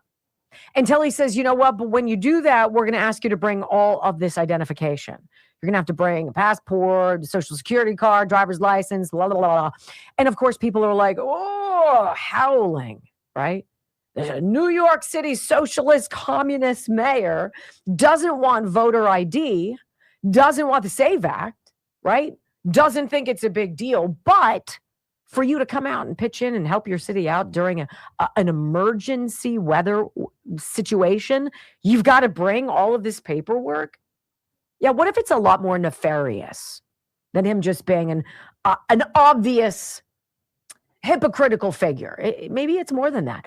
What if it's a way to register illegal aliens in New York City to come forward and to register to vote? Is that dark? Does that sound dark to you?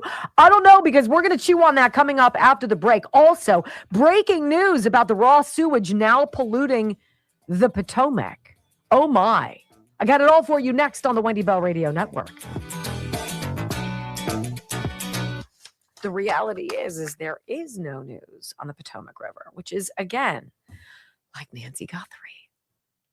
Where's the news cycle going? Right? They dropped the ballroom.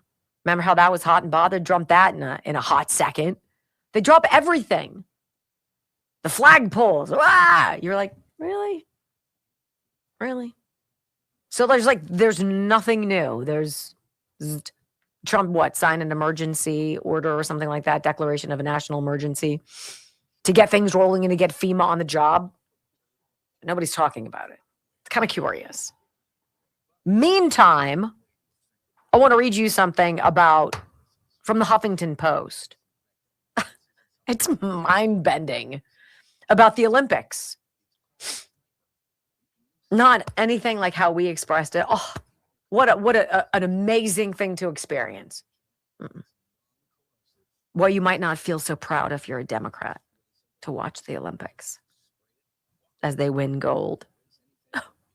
It's pathological, you guys. I think the left it's a psychological disorder. Feels like it, right? All right, who do we have? Dr. Rafferty at the Disc Institute of Pittsburgh. You know, people who go into the Disc Institute of Pittsburgh commonly need to be wheeled in because they're in so much pain just getting out of a car. making it into an elevator and up the stairs and all of that stuff, or making it up the stairs. It's not even possible. And so they get wheelchaired in to see Dr. Rafferty at the Disc Institute of Pittsburgh. And then after they receive intradisc neutrosis, this therapy that grows your discs back, bulging and herniated discs in your back or neck, it actually grows them back so you don't need to have surgery. It's amazing. They walk out pain-free. It's like ringing that cancer bell when you've been deemed cancer-free. It's like the ultimate triumph to be able to walk out pain-free on your own. Phew. How do you describe that? It's called getting your life back. And intradisc neutrosis, I should say, is 98% successful. So I'm going to go with you're going to like it. You're just going to like it.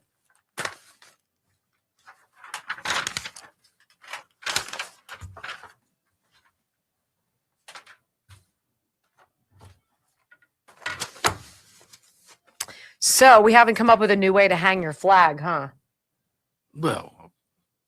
Oh, I should probably tape that tape thing home. Yeah, I'll figure it out. 1:30. Oh my. Halfway through, you guys. Only an hour and a half to go. Wow. I'm not counting. Wow. 237. All right. Can you guys help it get us to 25 here?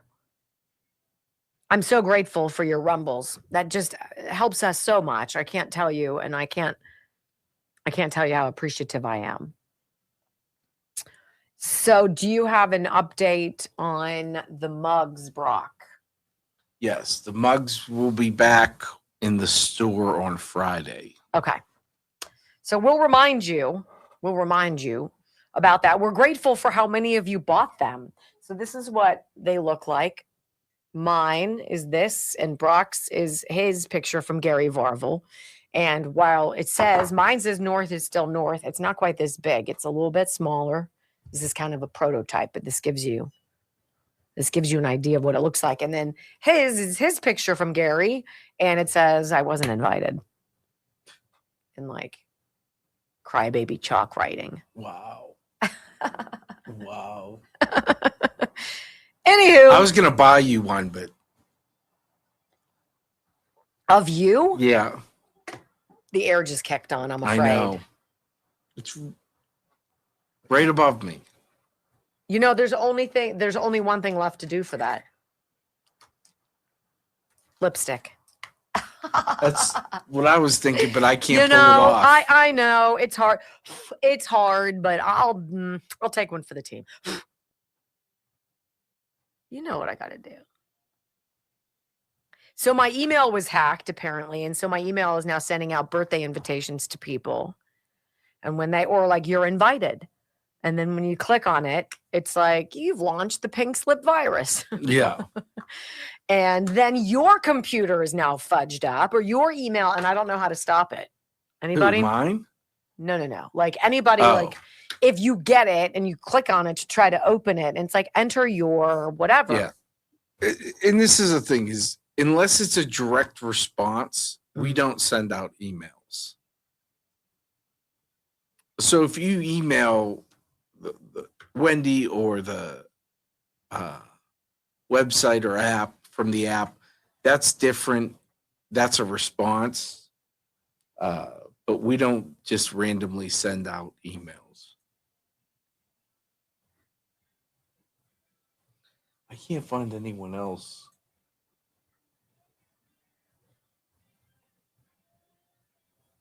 Reporting it. But once again, would you be surprised? Oh, here's another one. And Rick Gurnell reposted it. State Department says U.S. citizens may have been kidnapped in Puerto Vallarta. Yeah. That's a popular tourist. And a popular place for cruises and such. So where do I get that? Mexico. U.S. hostages.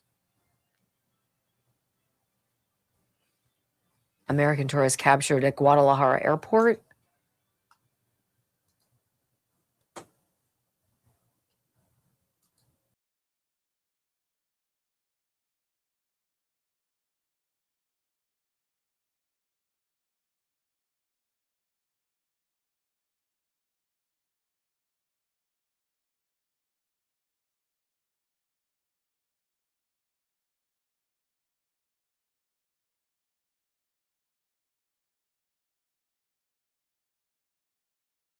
cartel war going on. And I've got this update from the U.S. Embassy in Mexico, and it says widespread blah, blah, blah, blah. It's talking about all of these areas that I can't pronounce, essentially. Ongoing security operations, road blockages, criminal activity. U.S. citizens in all these locations need to shelter in place. We're getting some reports that perhaps some of these American tourists have been taken hostage, but I do not know. We cannot confirm that, but I can only imagine what that means. If it's true, what's going to happen is not going to be good in any regard. So as we're monitoring this, Brock, if you wouldn't mind just keeping your eye on that from me as we move into this next segment. You know, I promised you before we hit the break, breaking news about this raw sewage that's been polluting the Potomac River. Yeah, I'm just kidding, because there's nothing. It's just evaporated. This story, like 300 million gallons of raw sewage from some work that was being done. Was it actually work? Was it sabotage? Was somebody trying to do this? Was there a break at this specific area that was perpetrated on purpose to spew all of this raw sewage into the Potomac River and march its way ever closer to Washington, D.C., which is just an amazing visual if you think about it? Nothing. Like, it's gone. The story has evaporated. Like, nobody's talking about that. Nobody is talking about Nancy Guthrie anymore. You know, the outrage over the White House ballroom. Add whatever story du jour that the media get themselves up in a froth about. It's over. Like, they just move on to other things. So it leads me to believe what else is going on that we're not supposed to be talking about. Well, I stumbled upon something, and I think it's important that we understand the information that people who disagree with us, if you're conservative, the liberals out there disagree with us on a lot of things that just seem common sense. And perhaps part of the reason is because they're getting garbage like this from the Huffington Post. Okay? And I want to read this to you, though I hate to give it credence. It's important to be able to understand why people that you might even have in your own family, people you love, friends of yours, who just like took this hard detour to the left and seem unreasonably un-American in their hatred for this president and their zeal to see him fail, even if it means bad things for them. They're like, yeah, whatever, I'll do whatever. Let's go. I want you to hear this article. It has to do with the Olympics. This is the title. There's a name for the discomfort you're feeling watching the Olympics right now. That is the take on the left? Is that you should feel uncomfortable inside about watching athletes from the United States of America do well and perform and achieve their wildest dreams? And then the tapping into the joy on the 46th anniversary of the Miracle on Ice of USA men's hockey to take home gold. Like, what? If waving the American flag or chanting USA turns you off right now, you're not alone. That's this article from Huffington Post. Really? Well, President Donald Trump's deportation agenda separates families. It's the first line. There are just going to be people out there we're not going to be able to save. And it's because they pay attention to drivel like this. Well, President Donald Trump's deportation agenda separates families, and federal agents detain 5-year-olds and kill unarmed civilians. American athletes are winning medals on behalf of the nation at the Olympics right now.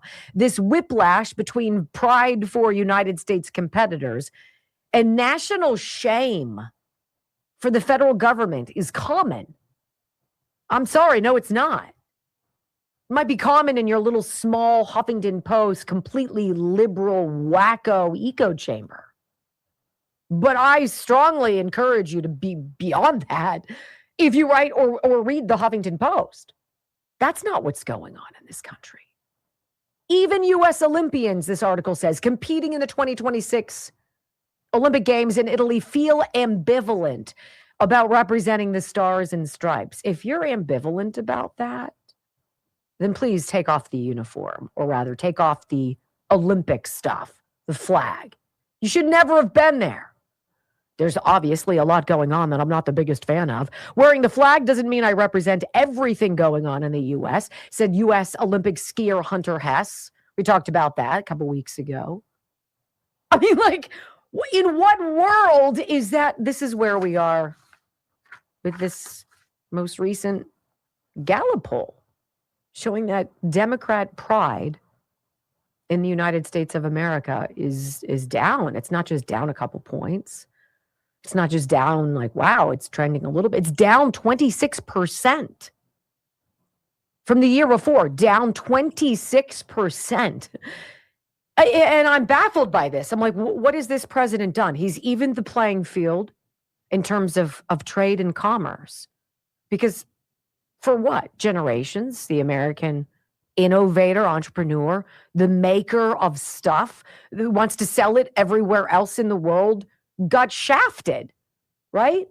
That we had to pay for other countries to sell our stuff. Meanwhile, they could sell their stuff here and undercut American costs, and that was that. That's not fair. President Trump said no more to that. That causes you embarrassment at the Olympics? Are you kidding me? That you should feel like this weird juxtaposition of pride for the American athlete who's done well, but really disdain and disgust over the flag itself because you don't like the government. Grow up. Grow up. I didn't like Barack Obama. I didn't vote for him. A lot of people did, and they voted for him for one reason. Well, it's time. If it's time is your rationale for voting for the most important position on planet Earth, you need to have your head examined. Well, he was black. Still is at my last check, but it was time for America to have a black president. Really? How'd that work for you? And we couldn't stand Donald Trump. Thank God Joe Biden won. Really? You know damn well he didn't. These people are absolute monsters who will do anything. They will kill. They will start wars. They will overthrow governments. They will create viruses and make them more difficult for your body, more deadly. And then, most nefarious of all, they'll create, quote, cures that are worse than the disease, right? And yet these people are the ones who are twisted over their pride for America. Are you out of your mind? Like, the Huffington Post doesn't deserve my oxygen here, but there's actually a story about the cognitive dissonance of rooting for U.S. sports while hating the U.S. government. If you hate the U.S. government, you know the way the system works? In a couple years, you get your chance to try it again. Oh, that's right. That system was circumvented because Democrats knew they couldn't get it across the finish line. They had nobody. They had no policies. They had no plan. Because you know what? Hating America doesn't really sell. Isn't that a kick in the pants? There's a segment on this article that says you should watch out for how this tension, love for the American accomplishment at the Olympics, but such hate and vitriol for the government that you loathe. Can't stand it. Well, you should do these steps so you could cope.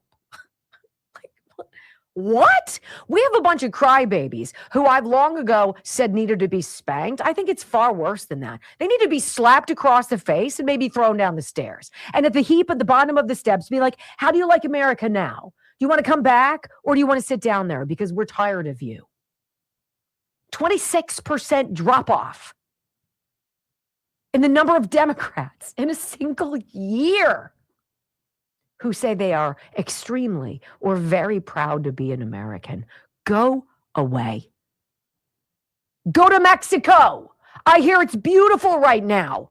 And if you're one of those people who's super worried about COVID, make sure you take your masks because that'll help you with all of the smoke from all of the cars and the buildings that are on fire. You don't like America? You're conflicted about that? You don't like your government? Pack up. Go somewhere else. Go to Ireland. Go to the UK. They're complete crap shows right now. Go see how much you like it. Rosie O'Donnell managed to slither her way back. So did what's-her-face, Ellen DeGeneres, right? I guess it wasn't so great there after all. 26% drop in the number of Democrats in 1 year who say they are either very or extremely proud of being an American. Do you want to know where Republicans are on that question? There have been 2 times in the recent past, we're talking decades, that they've been asking this question of voters. How proud are you to be an American? Right? There are only 2 times in the recent past where the number of conservatives, of Republicans who answered that question below 90% happened. One was in 2016 with all the rigmarole with that election, and the other time was the period of Joe Biden's presidency. Other than that, Republicans say over 90%, they are always extremely or very proud to be an American. You know what it's up this time? It's up 7%, up to 92%. What is it then? What is it that is so diametrically opposed between us that I can watch the USA hockey game and cry by myself in the dark and get shivers all down my body as this stupid rag tells crybaby leftists, the kind that boycott the State of the Union like crybabies, right? Tells them, you know what? We understand if you're not proud of being an American. Go somewhere else. Because the majority of us are getting exactly what we voted for. 77 million. And you know the number was much higher than that. I don't understand, but I think it all plays into the whole idea. There's a good chunk of people that you and I have loved and cared about for years who will never, ever understand how wrong they are. They will not be saved. When we come back on the Wendy Bell radio program, and that makes me so sad to say that, right? When we come back on the Wendy Bell radio program, the irony of Zohran Mamdani. We're going to talk about this, okay? Asking people to come shovel out during a blizzard. We need help, guys. Come on out. But make sure you bring your papers, your documents, your photo ID. People go, what? What if it's more than that? Let's find out next on the Wendy Bell Radio Network. And how about this? The thing that kills me on this. The older you are, the more pride you feel. Right? I mean, it kind of makes sense. The further you are away from the grooming propaganda of the public school education and college, the more life experiences you've had, the more conservative you are, the more pride in America you feel. I mean, the number goes like this: from Gen Z to the millennials to Gen X to the boomers to the silent generation. It's like this in terms of pride, American pride. We got to do better with our kids. I'm going to tell you what, right? All right, who do I want? Oh. So I got a great email from Juvenon. They're like, I don't know what you're doing, but I'll tell you what. You know what's doing really well? The GLP-1 Gold. And I was like, really? So GLP, I'm going to pull it up here for you. It's on a different page. So what I love about GLP-1 Gold from Juvenon is it's not a shot. It's not a shot. It's not an injection that completely crushes your appetite and forces you to never eat again because you're sick to your stomach and you're like, I can't possibly eat, right? It does something natural. It triggers this reaction between that hormone and your brain so that connection is strong. So you feel fuller earlier, longer. So naturally, that hormone, GLP-1, gets boosted by this supplement from Juvenon, and it's literally called GLP-1 Gold. Crushes your appetite without absolutely destroying you, right? And so you lose significant weight. I'm not talking about 5 or 6 pounds. I'm talking about 20, 40, 60, 80, 100 pounds. That's what this product does. Pretty good. Here we go. One hormone called GLP-1 plays a major role in telling your brain you're full and helping control your appetite. that signal isn't working well. Cravings stay loud, and eating more than you planned feels almost automatic. So this supplement triggers that communication without the shot, without the questions, without the nausea, right? I think it's brilliant. And I very much enjoy, Blood Flow 7. So anything they touch is gold to me. Remember Wendy 30 at 30% off. It's true. It works. Still going strong. Wendy 30. All right. I feel like I've got so much paperwork here. I have no idea why.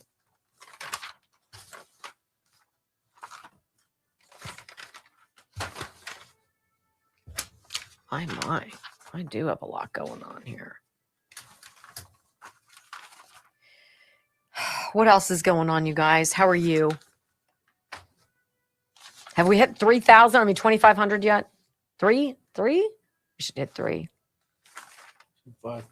Ugh. Woof. Sandwich.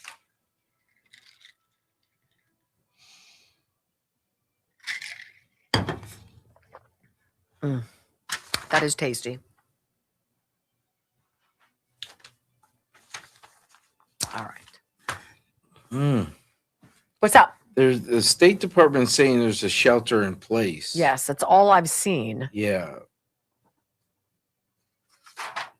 But I mean, it can't be good. Shelter in place, that just means you're a sitting duck. Well, that's just it. And so then you're not Where are they allowed going to go? The hotels? You're not allowed to travel with any kind of protection, right? So you're naked. You're a sitting duck. And you're at the mercy of whatever security or guns are around you.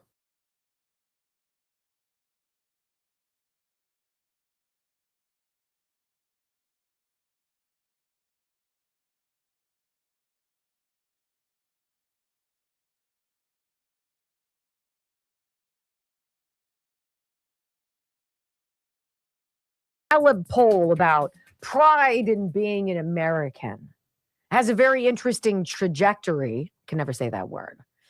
It kind of goes just up, depending on how old you are. So as you go up the generations, up goes the pride. Kind of makes sense.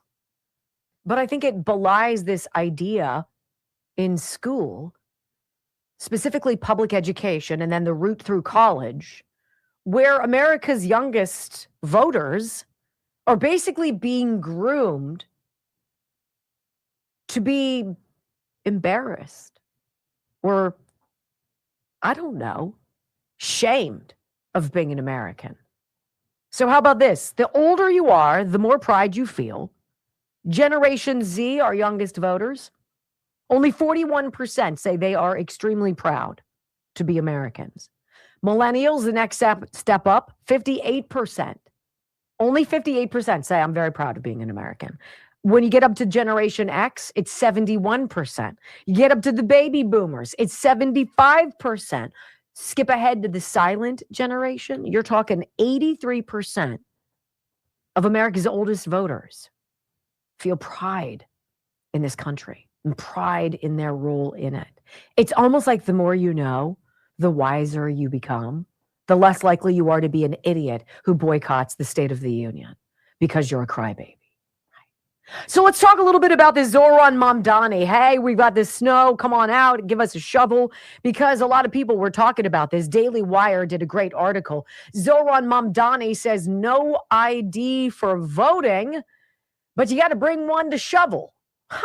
As New York City braces, and this is a story from yesterday, as New York City braces for what the National Weather Service has identified as the first blizzard in nearly a decade, far-left Mayor Zohran Mamdani is once again urging residents to fill gaps left by the city's snow response, this time by signing up en masse as emergency shovelers. But there's a bit of a catch. In a Saturday press conference ahead of the storm, Mamdani encouraged New Yorkers to report directly to city sanitation garages to help dig the city out after officials reportedly failed to recruit enough emergency workers during the last major snowfall. Volunteers, however, have got to provide proper documentation. Quote, and for those who want to do more to help your neighbors and earn some extra cash, you too can become an emergency snow shoveler, Mamdani said in his announcement. Just show up to your local sanitation garage between 8 a.m. and 1 p.m. tomorrow with your paperwork. Well, Democrat Socialists of America, New York chapter of which Mamdani is a member, and which enthusiastically endorsed the mayor, has strongly advocated against voter ID requirements in elections, right? Calling these measures a campaign to reverse the gains of the civil rights movement. Shut up, right? Give me a place where socialism has ever worked, okay? And we'll pay attention to you. So the registration form to shovel snow requires volunteers to provide multiple forms of identification. Ready? It says, please confirm by selecting each item below that you understand all of the criteria to be a snow laborer. It says, I will bring 2 small photos, 1.5 inches square. Sounds like a passport size. I will bring the original and copy of 2 forms of identification. I will bring a social security card. I'm at least 18 years old, able to do heavy physical labor and eligible to work in the United States. I will not report to a New York garage or Department of Transportation location if I have COVID-19. Okay, whatever. Well, it almost sounds like they're asking a lot of people to come and register to vote. What? Possibly so much more. Well, let's listen to Zohran Mamdani getting torched by Fox News. Some hypocrisy from Zohran Mamdani. The New York City mayor is requiring multiple forms of ID in order for New Yorkers to apply to be an emergency snow shoveler as the city prepares for a nor'easter. This comes despite his pushback against laws that would require Americans to show ID in order to vote in elections. Mamdani's requirements lighting up social media to point out the hypocrisy of Democrats requiring ID to work, but not actually to vote, because it's all racist. And as Rich Zioli said a few minutes ago, apparently we're going to have all white snow shovelers. Ridiculous. But what if reporting to these garages, you're going to bring 2 1.5 inch pictures of yourself? Sounds like we're making some form of identification, ladies and gentlemen, during a snowstorm. Does it sound like that might be the case to you? Because really, all you need to do is 4 steps. Number 1, create an emergency snow shoveling program. Number 2, collect full identity documents from illegals. Number 3, now you have their name, address, social security number if they have one, and photo on file. And number 4, well, voter registration becomes a formality. Sounds dark. Sounds like a plan. Huh. When we come back, hour number 3 of the Wendy Bell Radio program. More breadcrumbs are surfacing as the president tells the story of 2020 election fraud. Come with us, ladies and gentlemen. This little expose. It's next. Let's see. What size photograph is in a driver's license? What size photo in a driver's license? I'd show up with my license and my concealed carry. Mm-hmm. Actually, I wouldn't show up at all. I'd be like, you know what? I pay taxes. So, passport style photos. I mean, am I looking too far into that? Do you guys think that's weird? I'm going to go back to would anything surprise you? No. Would it surprise you that Nancy Guthrie was never kidnapped? Would it surprise you that Jeffrey Epstein is alive? Would it surprise you that Ghislaine Maxwell has been seen in... I saw that too. Yeah, is it Canada? Yeah. The guy said with her brother? The guy said to her, Ghislaine, and she looked at him. Yeah. Is this your brother? Do I she's know got you? She's got like blonde hair. Yeah. Or do what I know have you? I don't think so. Meanwhile, the woman that was allegedly giving the address that she was going to take the fifth in her trial had a nose that was like out to here. Yeah. And it totally didn't look like her.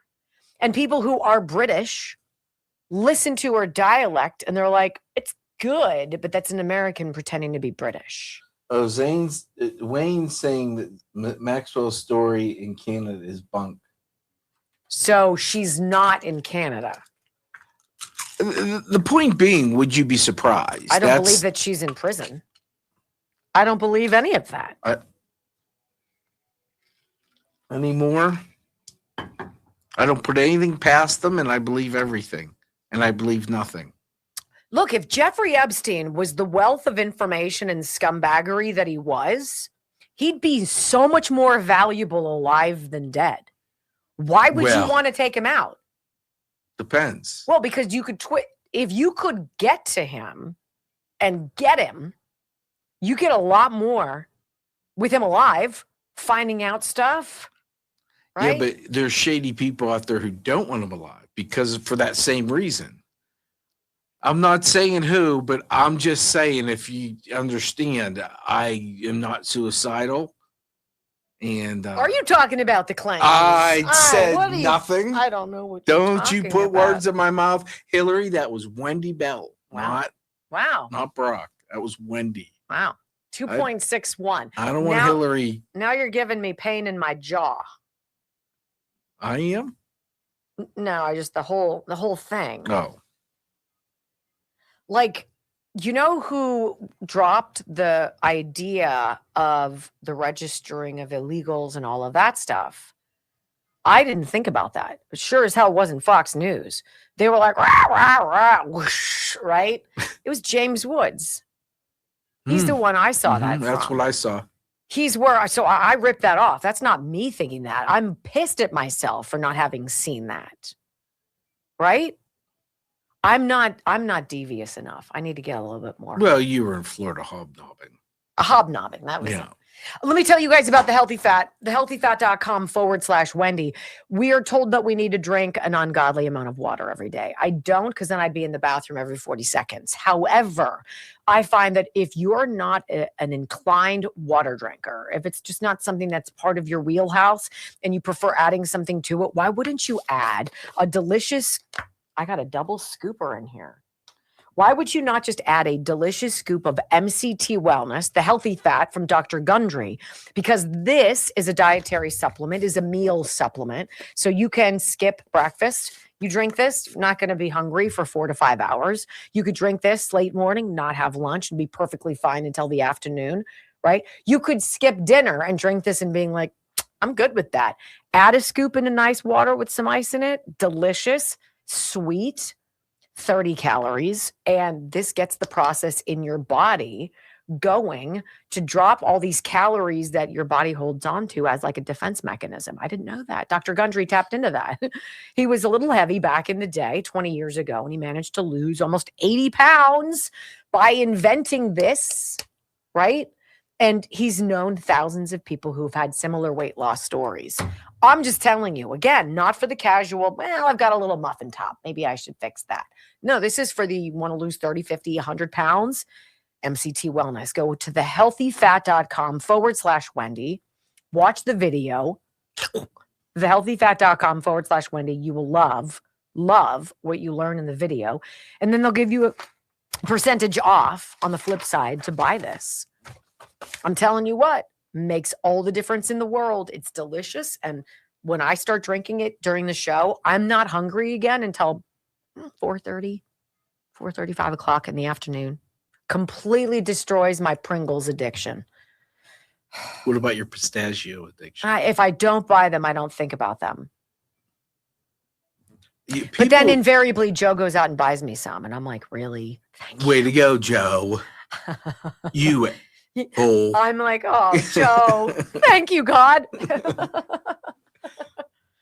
I hate you. I love you. I love you. I hate you. Stop it.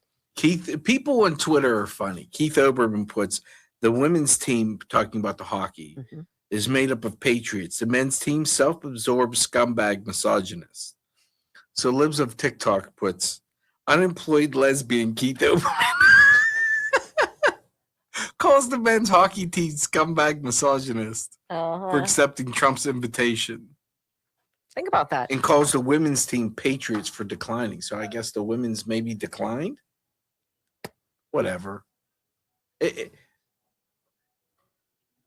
That would be a poor look. And without the details, I don't know how to respond to that. But it seems like men are less, I don't know, men are less susceptible to the propaganda and the grooming in education than women. And I don't understand it. I will explain it to you. Is it? Is it the emotional feeling bullshit of being a woman? Because men have feelings too, but they're not driven by them. No, well, that.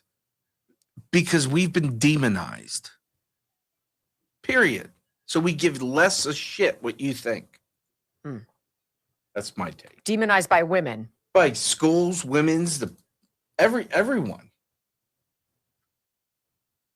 5, 4, 3, 2, 1.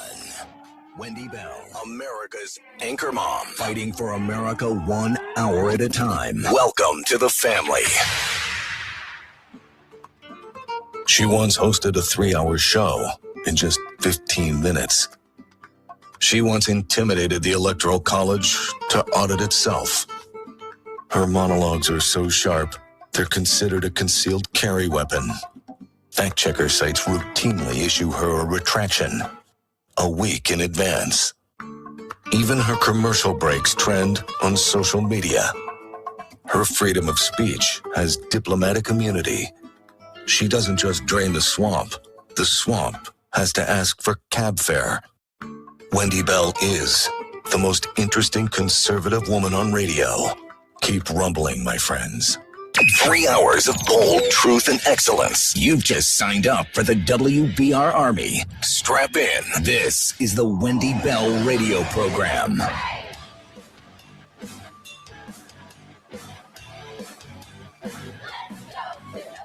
Welcome back to the Wendy Bell radio program. Hey, Kevin in Altoona, I see you. He emails me, hey, Wendy, can you tell me how to create a snow shoveling NGO so I can apply for state and federal grants and become an instant millionaire?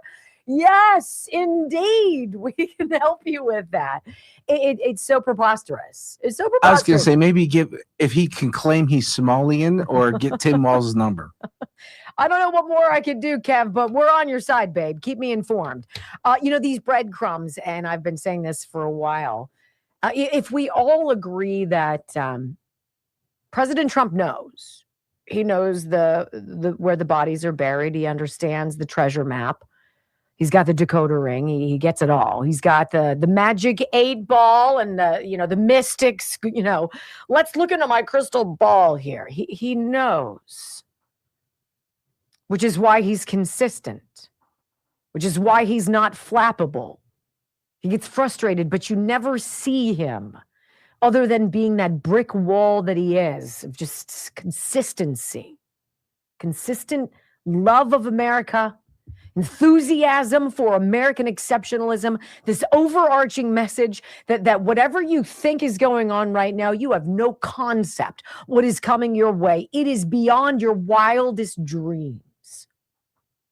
And by the way, for anybody out there who doesn't believe that, just consider what you had for the last 4 years. You had a winter of darkness and death, of edicts and emergencies, of mandates and pushing your freedoms to the limit. You had an administration that never worked on your behalf.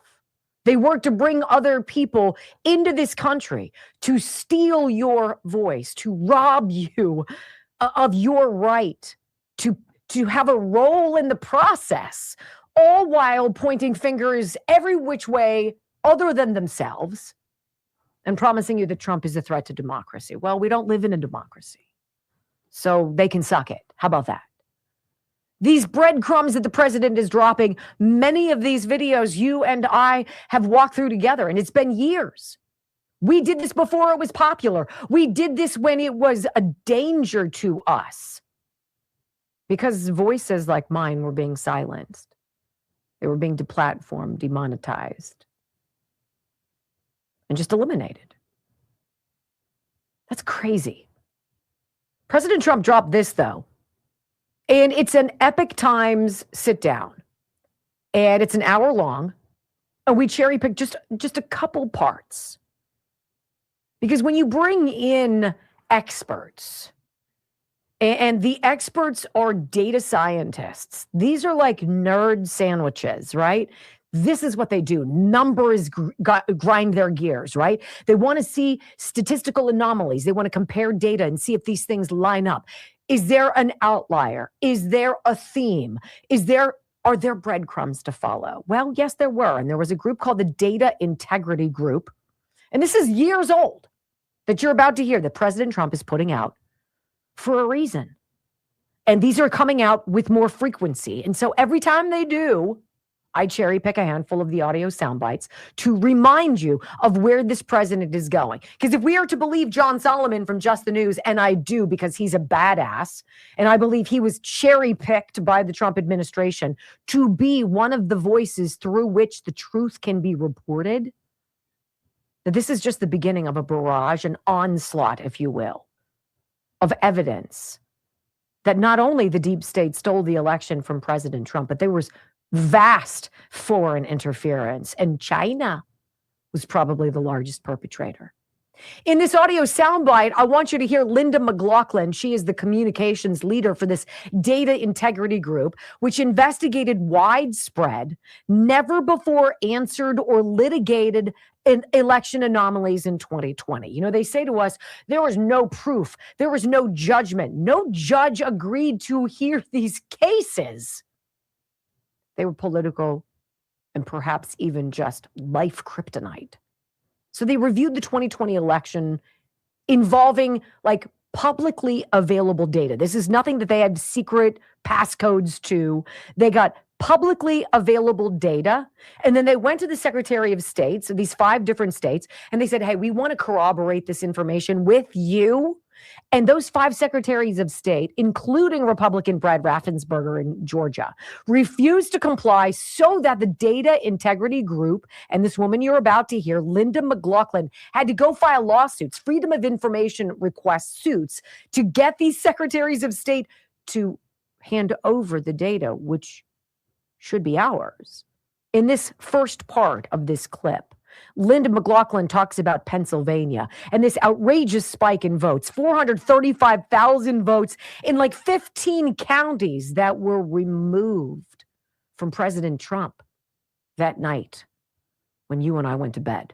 Listen. When we see over 400,000 errors in the state of Pennsylvania, when we see direct switches like we saw in Bibb County, Georgia, where there's over 12,000 votes that were swapped from Trump to Biden, these are people's votes. This matters. The Data Integrity Group, a group of data scientists, has been dissecting publicly available data on the presidential election in multiple states. Most recently in Pennsylvania, they found over 432,000 votes were removed from President Donald Trump in at least 15 counties. Time series election data shows Trump's votes decreasing in various counties at many time points instead of increasing. In an election, as you count votes, you typically only see vote increments, not decrements, unless some error occurred that needs to be assessed. So if you say, well, there was this human error here, that's fine. That's one. I need to know all these other 37. Are they human error as well? Are these machine error? I don't know. The group also testified before the Georgia Senate that more than 30,000 votes were removed from President Trump in Georgia. I mean, the improbabilities of some of these things that we're bringing out are just way off the charts in terms of what you'd expect in a normal distribution or any type of expected behavior. On that in Pennsylvania, the 435,000 votes removed from President Trump is over 5 times the threshold that Joe Biden allegedly won that election in Pennsylvania with. 80,555 votes burned into my mind. You guys still believe it? Because I never did. Second audio soundbite. She continues. We were told repeatedly in 2020 that every vote matters. Then shouldn't it matter that one election worker in Georgia quite literally decided the intent of more than 100 100,000 voters. Say what? In some cases, human hands in the adjudication process, for example, do touch these votes and can change them and can modify them. They can decide what they call voter intent. I mean, if you talk about Richard Barron from the state of Georgia in our Georgia video, there was 113,000 votes. He adjudicated 106,000 of them to determine voter intent. So what that basically means is that that voter goes in and they put their ballot, and that ballot says, I want to vote for whomever. They can go in and say, that actually doesn't look like what they meant.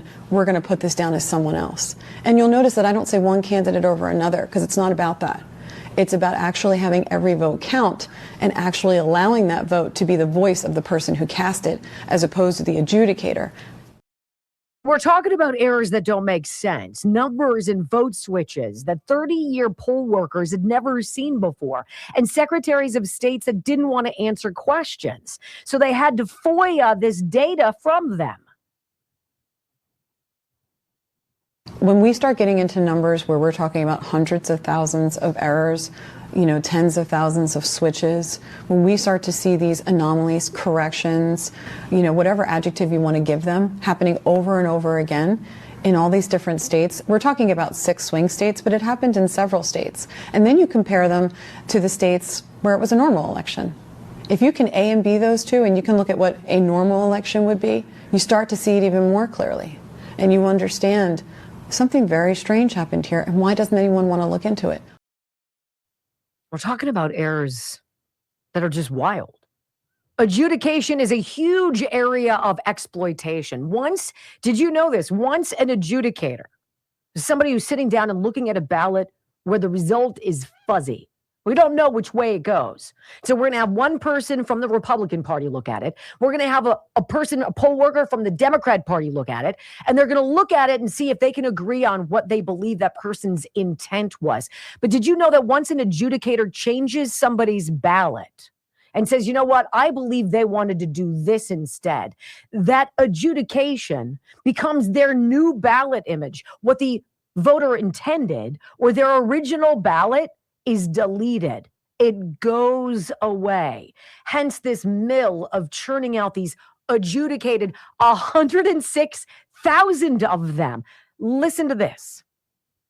If we have 106,000 ballots that are adjudicated, the fastest, when we talk to people who were adjudicators, we ask, what's the fastest you can adjudicate a ballot? And you imagine it's me and another person sitting there, and we're looking at a screen and we're saying, oh, okay, it looks like it might be this, and then this person has to say, okay, yes, it's that, and whatever like that. And it's about 30 seconds. It's about the fastest you can adjudicate a ballot. So if you could adjudicate a ballot at 30 seconds, right, then that's basically 2 per minute, and you're saying 106,000.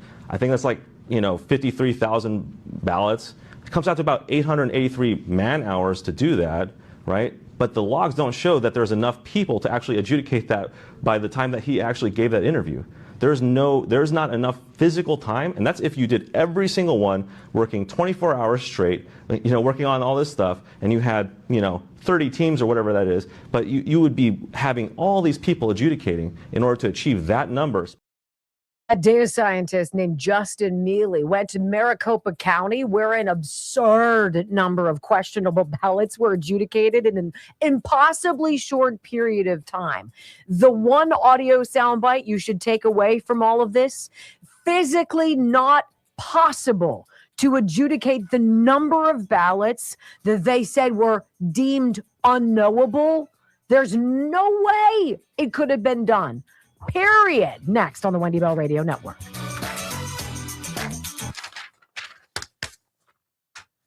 Good time for me to remind you about Dan Ireland, about all of the Ireland family and what they do at Ireland Contracting here in Western Pennsylvania. It is one of our longest, if not our longest, relationship with the sponsor that we have. Gary and Diane Ireland started well back in the day, and they've been with us through multiple jobs, multiple upheavals, multiple firings, and this whole creation of something new. Each time we did something new, they were right there. They were the first phone call being like, whatever you're doing, we want to be with you. And I don't know if I could appropriately tell you what that's like, to have somebody stand next to you when the whole world seems to be raining down on you. I have a profound sense of appreciation and loyalty to Gary and Diane Ireland. That doesn't mean I'll lie on their behalf to you. So I would not sit here and tell you that they're all that and a bag of donuts about home exterior renovation. I wouldn't tell you that you should get in touch with their son, Dan, who's one hell of a young electrician, knows what he's doing. I wouldn't tell you that they're known for their customer service, that it's the relationship after they're done that matters profoundly to the Ireland family, because they realize their greatest marketing comes from word of mouth. And if you like them and you like the job that they did, you're more likely to tell your family and friends about it. They want to be a part of your life. Simple as that. 1-800-NEW-ROOF, IrelandContracting.com. They are all that. Huh. You're still monitoring it for me. Thank you so much. I just saw this, the Huffington Post story that you read on Twitter. Yeah. Had 109 or 1.5 thousand likes. Well, Jimmy's Famous Seafood put "Go Yourself," and it got 193,000 likes. Literally, they have breathing techniques, things to help you get mentally okay with having this president. How can you? Look, I hated Joe Biden. I didn't hate Joe Biden. He was nothing. He was a fraudster and a low IQ individual, whatever. Okay. And he's got a terrible situation with his family. I had more empathy from the guy than anything, but still, right?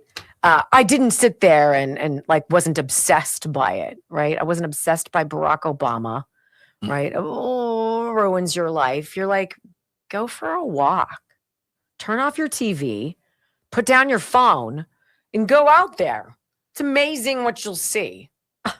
I sent you a text. NBC is reporting that the women's hockey team declined, but because of professional and academic. They had other things they couldn't all go. Right.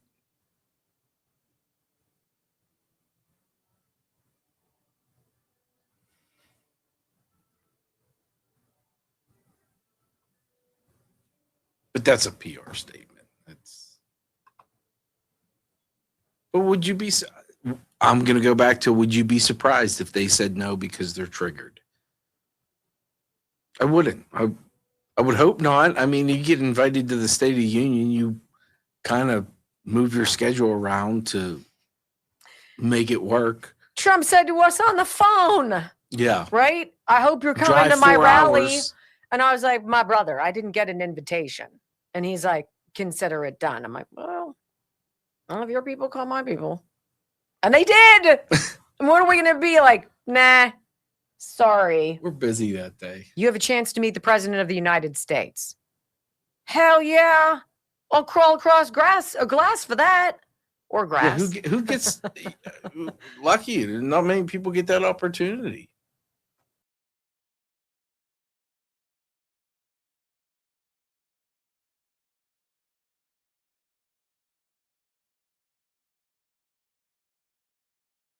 Times hour-long interview with the Data Integrity Group that did a dive. I mean, they're data scientists. This is what they do. They crunch numbers. They look for trends. They investigate things. They cross-compare. They've got tabs and data sets and all this. And it's like everything why I became a journalist, because that stuff makes my head ache, right?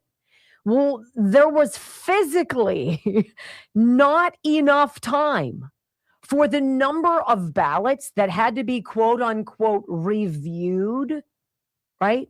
Post submission, 106,000 adjudications in a finite amount of time, physically impossible to do. But don't take my word for it. Listen to the data scientists. If you look at a waterlogged ballot, or if you looked at a ballot that had an X here and a check there, well, it's not going to take 30 seconds anymore because now we have to talk about it. But this is assuming the best case scenario, 30 seconds is physically impossible with that amount of time to adjudicate that many ballots. So if that's the case, and when you adjudicate a large amount of ballots, right, you can adjudicate a batch of 100 and just say, okay, 100 for Biden, 100 for Trump, however it works, and that entire batch will now destroy the record for every single one of those ballots and move the vote to exactly what they put. And these are supposed to be adjudications individually, but that doesn't necessarily happen.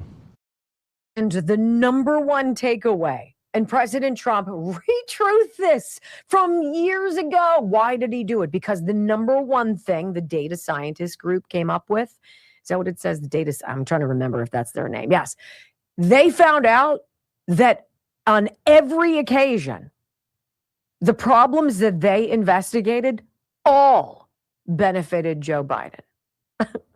Like, aren't you supposed to throw like a sloppy little victory in for good measure, just so it's not so obvious? Apparently not. So that is what the president is encouraging us to pay attention to. I wonder why. That said, it would be very odd for us not to talk about this. The world's largest bank admits, yes, it in fact did debank President Trump, did shut down 50 of President Trump's bank accounts after January 6th, 2021. Are you kidding?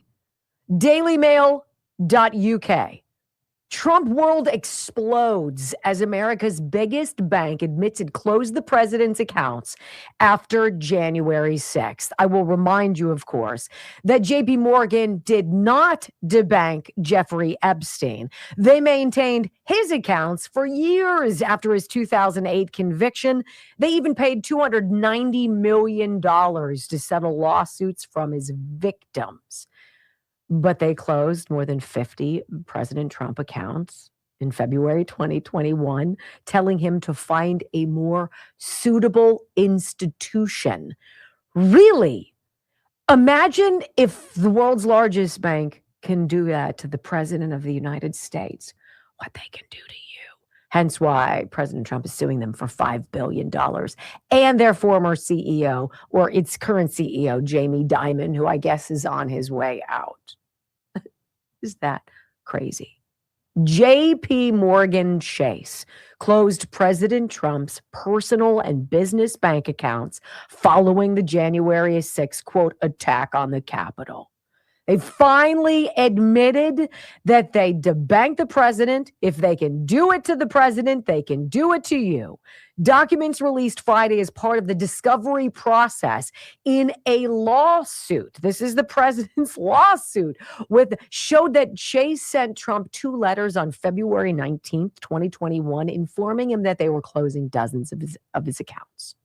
With that in mind, this letter is to respectfully inform you that we will need to end our current relationship. Well, it's so funny because there were all these rumors that Jamie Dimon was going to be named the next Fed chair and that there was this cozy relationship. And Trump's like, yeah, you don't do that and sue somebody for $5 billion and ask them to be your Fed chair. No, you're slimy and it's ridiculous. This is the degree to which this woke mind virus and this ridiculous gravy train of outrage and anti-Trump ire, it encouraged an entire banking system to 86, essentially, the finances of the most powerful man on planet Earth. Makes you feel somewhat infinitesimal, doesn't it? Imagine what they'll do inside your 15-minute city. Make sure you buy your electric car so they can shut off the grid.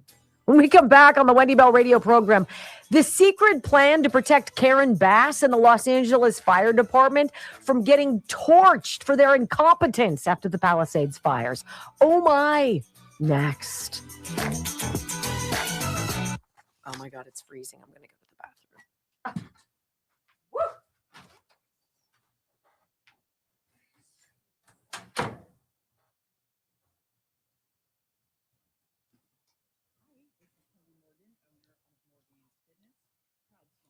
Okay, I wouldn't care about my grades or my job. I would take the day off. I would find a way to take a day off. You don't get to, other than Joe Biden, I'd venture to say back in the day, if given the opportunity to go to the White House and just to go to the White House and not necessarily meet Barack Obama, but meet Barack Obama, I would still take the opportunity. That doesn't come along every day, and most people never get the invite, So, like, to me, it's one day isn't going to go to the State of the Union. One day isn't going to kill you. You got to love this. Hillary Clinton investing in women's work, believing in women's abilities and ideas to work. And that will continue to be true as the world takes on the climate crisis. These are the same people who think women can't get an ID. Oh, you have to love Twitter.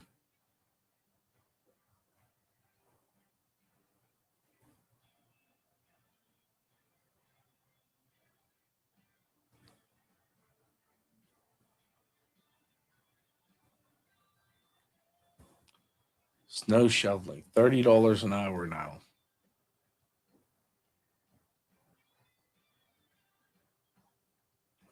Get out there with a blowtorch.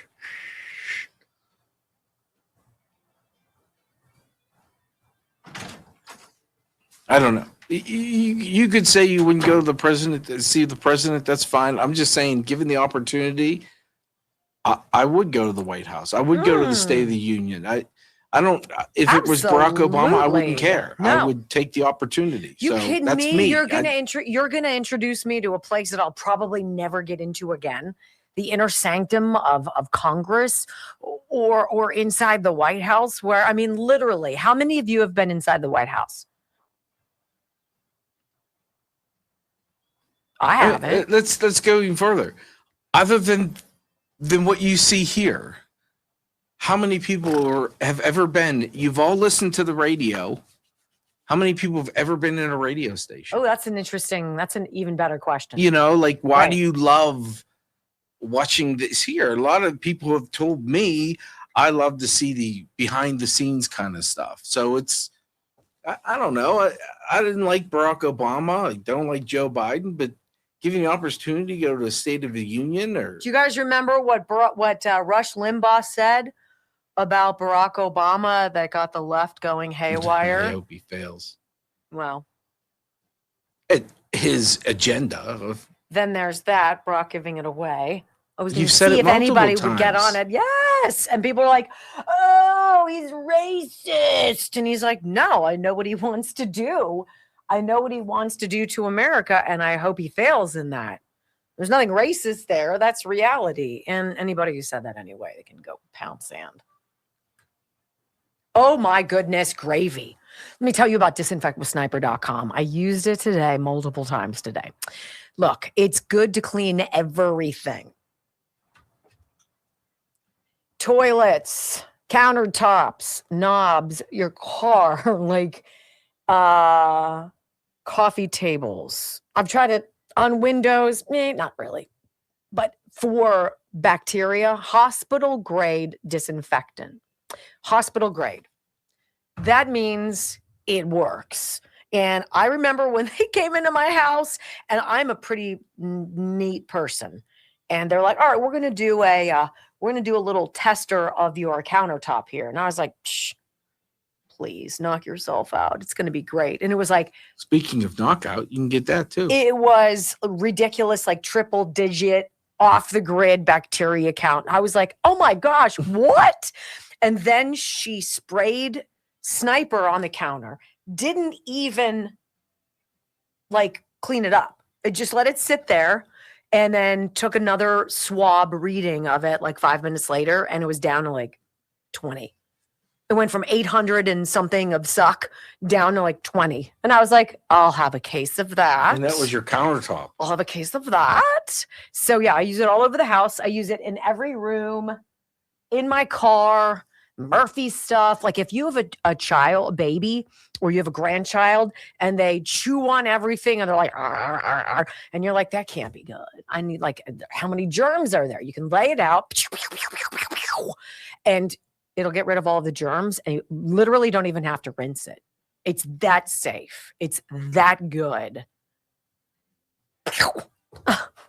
And the deodorizing aspect of the knockout, also a disinfect with Sniper, SNIPER. The knockout deodorizer is bananas. Get a stinky trash can or something. You take out the bag. Take your garbage out into the garage or wherever you put it, come back in. The odor in your can will be gone. I guarantee it. Well, I can't guarantee it because I don't know what filthy people you are. But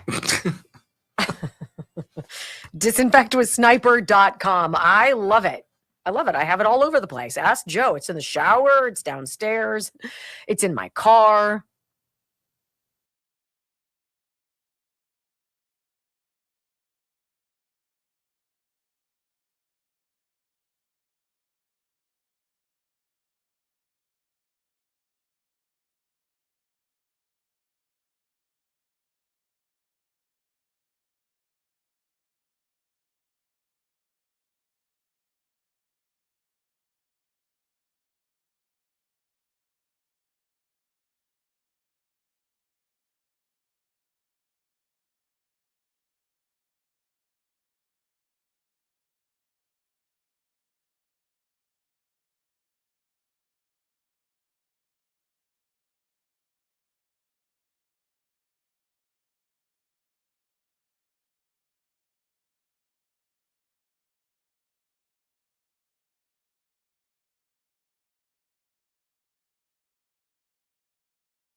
Radio program. If I told you that as per protocol after a fire, there was a review of what LA fire department officials and Karen Bass, the mayor, did or did not do before, during, and after the Palisades fire of last January.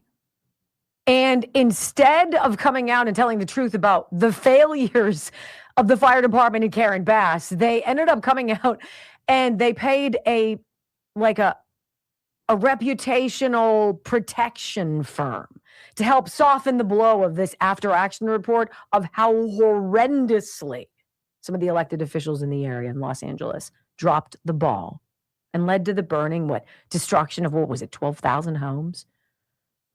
And the deaths of 12 people. And instead of worrying about the homeowners and the homes and the rebuilding and how do we get things back to normal and how do we show the Los Angelinos who lost everything that we're there for them, that we care for them. Let's expedite the removal of hazardous material. Let's get on the ball and get these building permits. Let's work together now. Let's spend money on a firm that makes us look that we were less culpable than we were. And we're going to whitewash it in the media, and we're going to cherry pick people in the media to share the story so that the after action report that says we are terrible at our jobs, we are total boobs who should never be in this position, the public will never hear that. If I told you that, would you be like, yeah, that pretty much makes sense? Because you would. I don't know if most people would believe that some elements of their government are that devious. RedState.com headline, caught. LA Fire Department's secret plan to protect Karen Bass and the department from fire report fallout. Protect. There's never any accountability. There's nobody who's like, you know what? I should not have gone to Ghana. I shouldn't be a freaking communist sympathizer. I shouldn't have gone to Ghana. I'm sorry, I did. Gavin Newsom, I probably shouldn't be diverting all of this rainwater into the Pacific Ocean because it sure would have been swell to have working fire hydrants and reservoirs that were actually full of water. I didn't. I'm sorry. It's my fault. What do you say to that? When somebody says that to you, what do you say? Yaha. Well, what's the response when somebody's honest with you and they're like, oh my gosh, I blew it. I totally blew it. And I'm going to do anything I can to try to make it better. And I'm so sorry. What do you say to that? Now, if you're going to lie and you're going to try to smoke screen it, cover it up, sugarcoat it, and then point fingers elsewhere, well, then you're just a Democrat. Let's read this because some of it will make you so... So the author here is Bob Hoge. He's a very good journalist for Red State. And he goes, look, I've ripped the Los Angeles Times on plenty of occasions because it saddened me over the years to watch the once great newspaper turn into yet another progressive mouthpiece. I've canceled my subscription over a decade ago because of its far left stance on virtually everything that matters to everyday Americans. But a funny thing happened on the way to Democrat socialism. The outlet, Los Angeles Times, has actually produced some quality reporting as of late, especially when it comes to LA Mayor Karen Bass for her disastrous response to the devastating wildfires that ravaged the Pacific Palisades and Altadena neighborhoods of the city. I'm not sure what she did to them to get on their bad side, but it certainly seems like a coordinated effort to bring her down, the kind that you don't see from them regarding numerous other extremist Golden State politicians like Schiff, Newsom, and Kamala Harris. But now they've come out with another bombshell. The Los Angeles County Fire Department was more interested in covering their reputations and Bass's than they were in examining the systemic failures that led to the disaster. See, this is like 2020. We're more interested in covering up our role in this and our devious, nasty theft of an election than we are ever fixing the problem so that it can't happen again. That's not progress to me. That's not American exceptionalism. That's America in retrograde. That is America in decline if that kind of shite is allowed to happen. So there's this memorandum, this new memo, an internal memo focused on shaping the media narrative above all else. So they did this review, after action report. The after action report is going to be blistering. First of all, your mayor shouldn't have been AWOL. Second of all, they knew high wind was in the forecast. Third of all, this is a scourge for Southern California. Earthquakes and fires. We know this. We do drills for this in school. And you were gone. Hydrants weren't working. Water wasn't working. Trucks weren't rolling. People were left to watch what they had get burned. Well, this 13-page memo on the Los Angeles Fire Department letterhead aimed to shape media coverage of the Palisades fire after action report.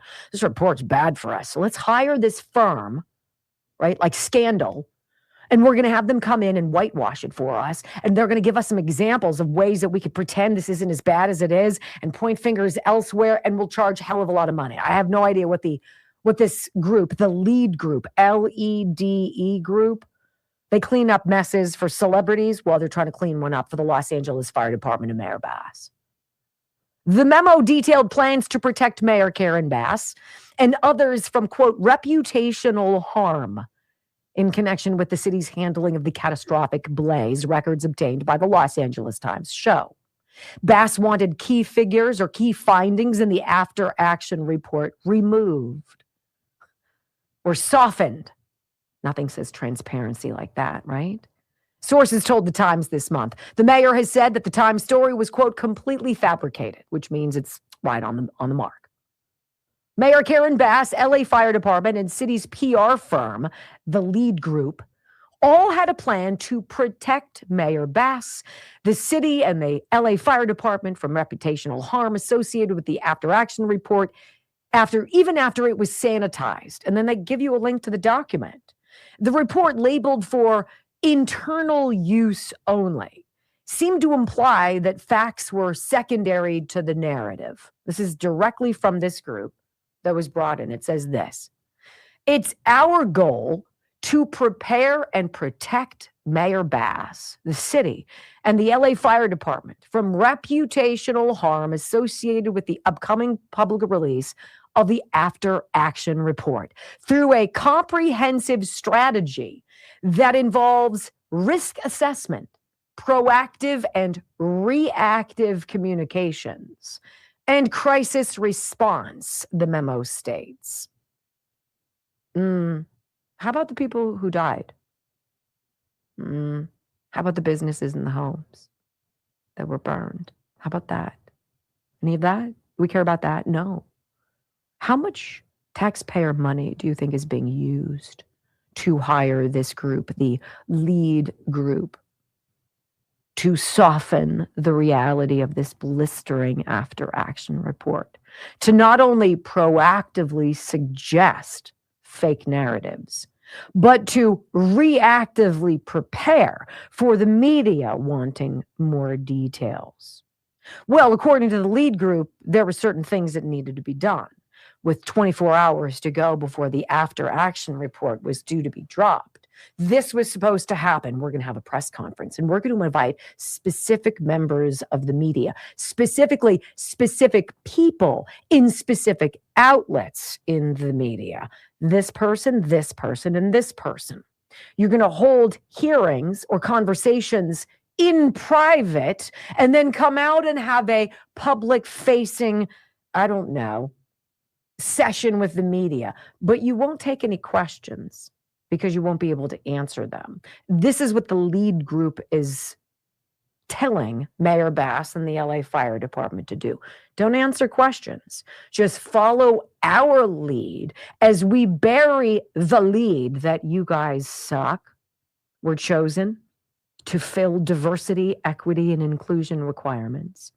And yet again, in another part of our country, to the abject failure and the death and destruction resulting from those DEI moves.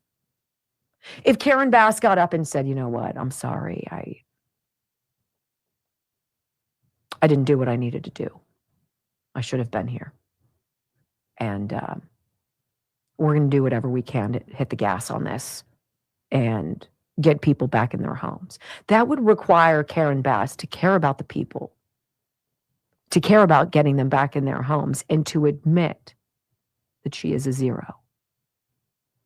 How many of these have to happen? How many mid-air accidents need to be diverted because, well, United Airlines said it was going to hire 50% of its next 5,000 pilots were going to be minorities or women, because that matters when people you love are 30,000 feet up in the air.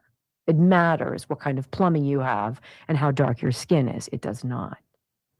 The failure of the woke idea is so profound. It is so vast.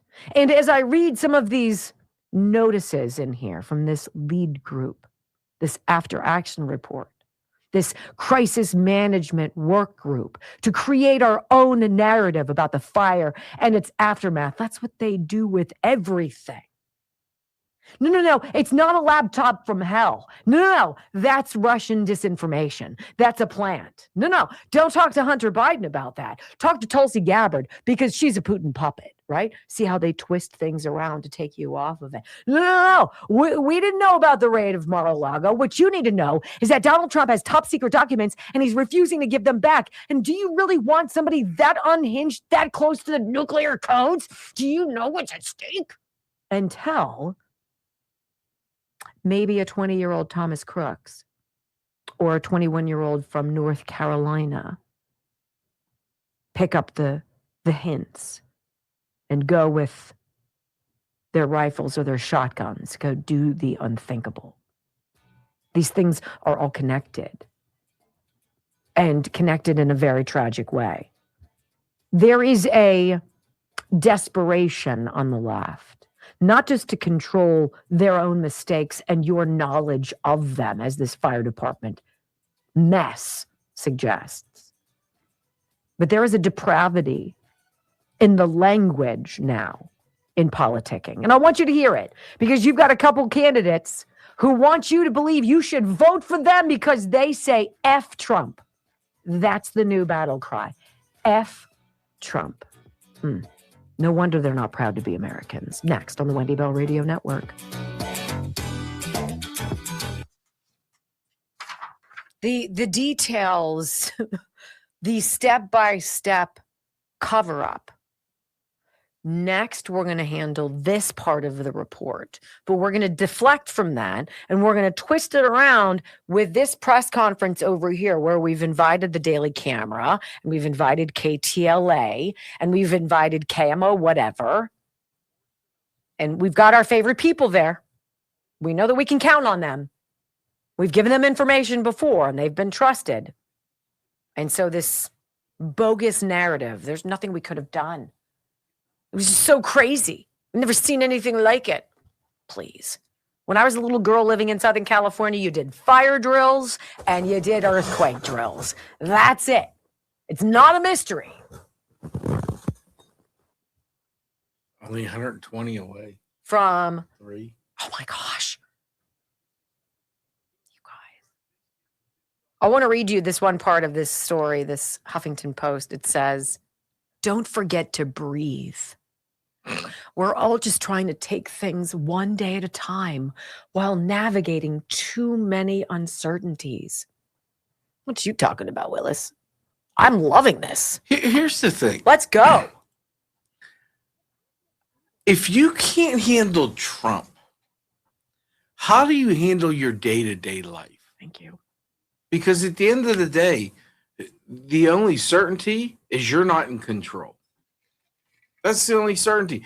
Anything could happen any day of the week that you have no control over. But you're letting this guy that you'll never meet. This is what causes a Renee Good to hit the gas and get shot in the face. Right? Like, you're totally unhinged. Which the Huffington Post called her an innocent protester. Of course they did.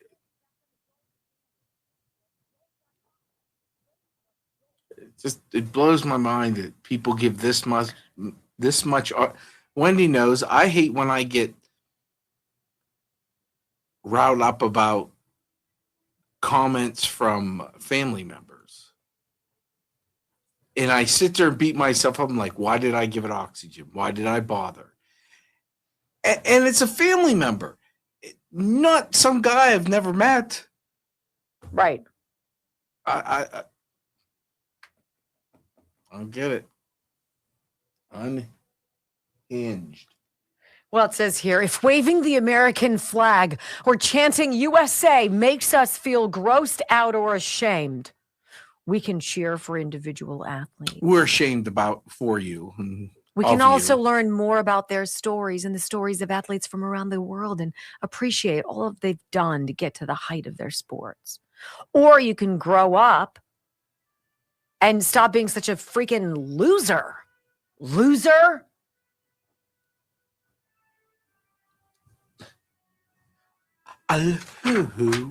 Or my kids, they'll be like, pfft.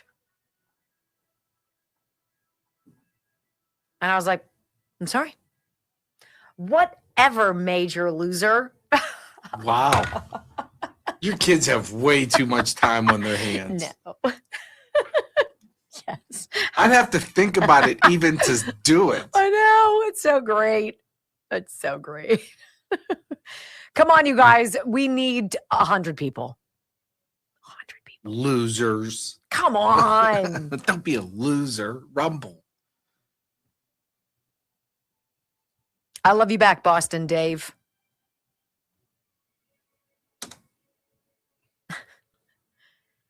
The fire stuff is so mind-bending. They didn't give a crap. They didn't give a crap.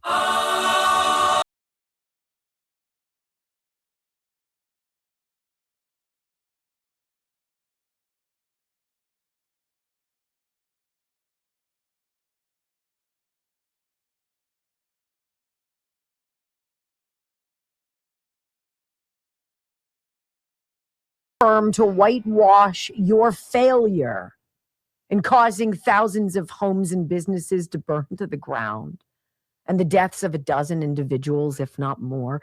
If that's not enough to make you sick to your stomach about how scummy some people are, well, this Chicago black woman's Senate ad says F Trump. Right? Super classy. Scott Bessent was talking on CNN. He's talking about this Illinois Democratic Senate candidate. Her name is Juliana Strato. And he's like, look, this is a bridge too far. Brock, were you going to say something? Yeah, I think he's on with Maria. He's on with Maria Bartiromo. Thank you very much. And he's like, look, this Secretary of the Treasury. He's like, look, this politicking, this gross lack of decorum. And adult behavior. This is conduct unbecoming, he says, of this woman who wants to be the next senator from Illinois. And this is what Scott Bessent says, and then we're going to play her ad. Good morning, Maria, and good to be with you. I just spoke with President Trump. He spent the night in D.C. He was here for the National Governors Conference, gave a great speech to the governors last night. And, Maria, I just want to say, why don't we look back here and think, two assassins, would-be assassins dead, one in jail for life, and this venom coming from the other side. Look at this terrible, profane Senate commercial in Illinois. I would call for them to take that down. Take that down, because it is that kind of venom that we don't know whether this person was a mastermind, unhinged, or what, but they are normalizing this violence. It's got to stop. I want to congratulate Sean Curran and the Secret Service for protecting the president and his family. Basically talking about the 21-year-old dude from North Carolina whose family was like, what? He wouldn't hurt a fly. He didn't know anything about guns, who apparently got into his car and decided to drive to Mar-a-Lago with a shotgun and got killed by Secret Service over the weekend, right? So Scott Besson is like this vitriol, this ridiculous language that is so unbecoming. It has to stop. And he talks about Juliana Strato's F Trump television ad campaign. Listen to the bleeps. You know what they're for. Trump. Vote Juliana. Trump. Vote Juliana. Trump. Vote Juliana. They said it, not me. I'm Juliana Stratton, and I'm proud to have lived my whole life on the south side of Chicago. I'm not scared of a wannabe dictator. I'm running for Senate to stand up to Donald Trump. I'll abolish ICE and hold Trump accountable for the crimes he's committed. Just like they said. Trump. Trump. Trump. Vote Juliana. That's why I approve this message. Trump. It's ridiculous. F Trump. How embarrassed are you to see that? That embarrasses me. If one of my children got up and did that, I'd be like, yo, come on closer. We have to have a conversation, right? A little slap across the face. How about that? Don't do that anymore. Well, you're like, oh, that's a one-off. Nobody ever would take that as like a platform. F Trump. I mean, that's so crass. It's so crude. It's so unbecoming. Well, then there's, I don't even know how to describe Katie Porter. There's nothing I'm going to say about her that's benevolent because she doesn't deserve it. She's a toxic human being who is rude to people and decided to make this, here she is, California Democrat gubernatorial candidate, literally at the state's Democratic convention. That the left has twisted itself into this crude knot. Like you can't call your political adversaries Nazi fascists and modern day Hitlers and then say political violence is wrong when your deranged lunatic supporters act on your statements and either kill or try to kill people you've attacked. Here's Katie Porter hoping for your vote if you're a Californian for governor. Simple, powerful message that we can all agree on. Say it with me. Are you ready? 1, 2, 3.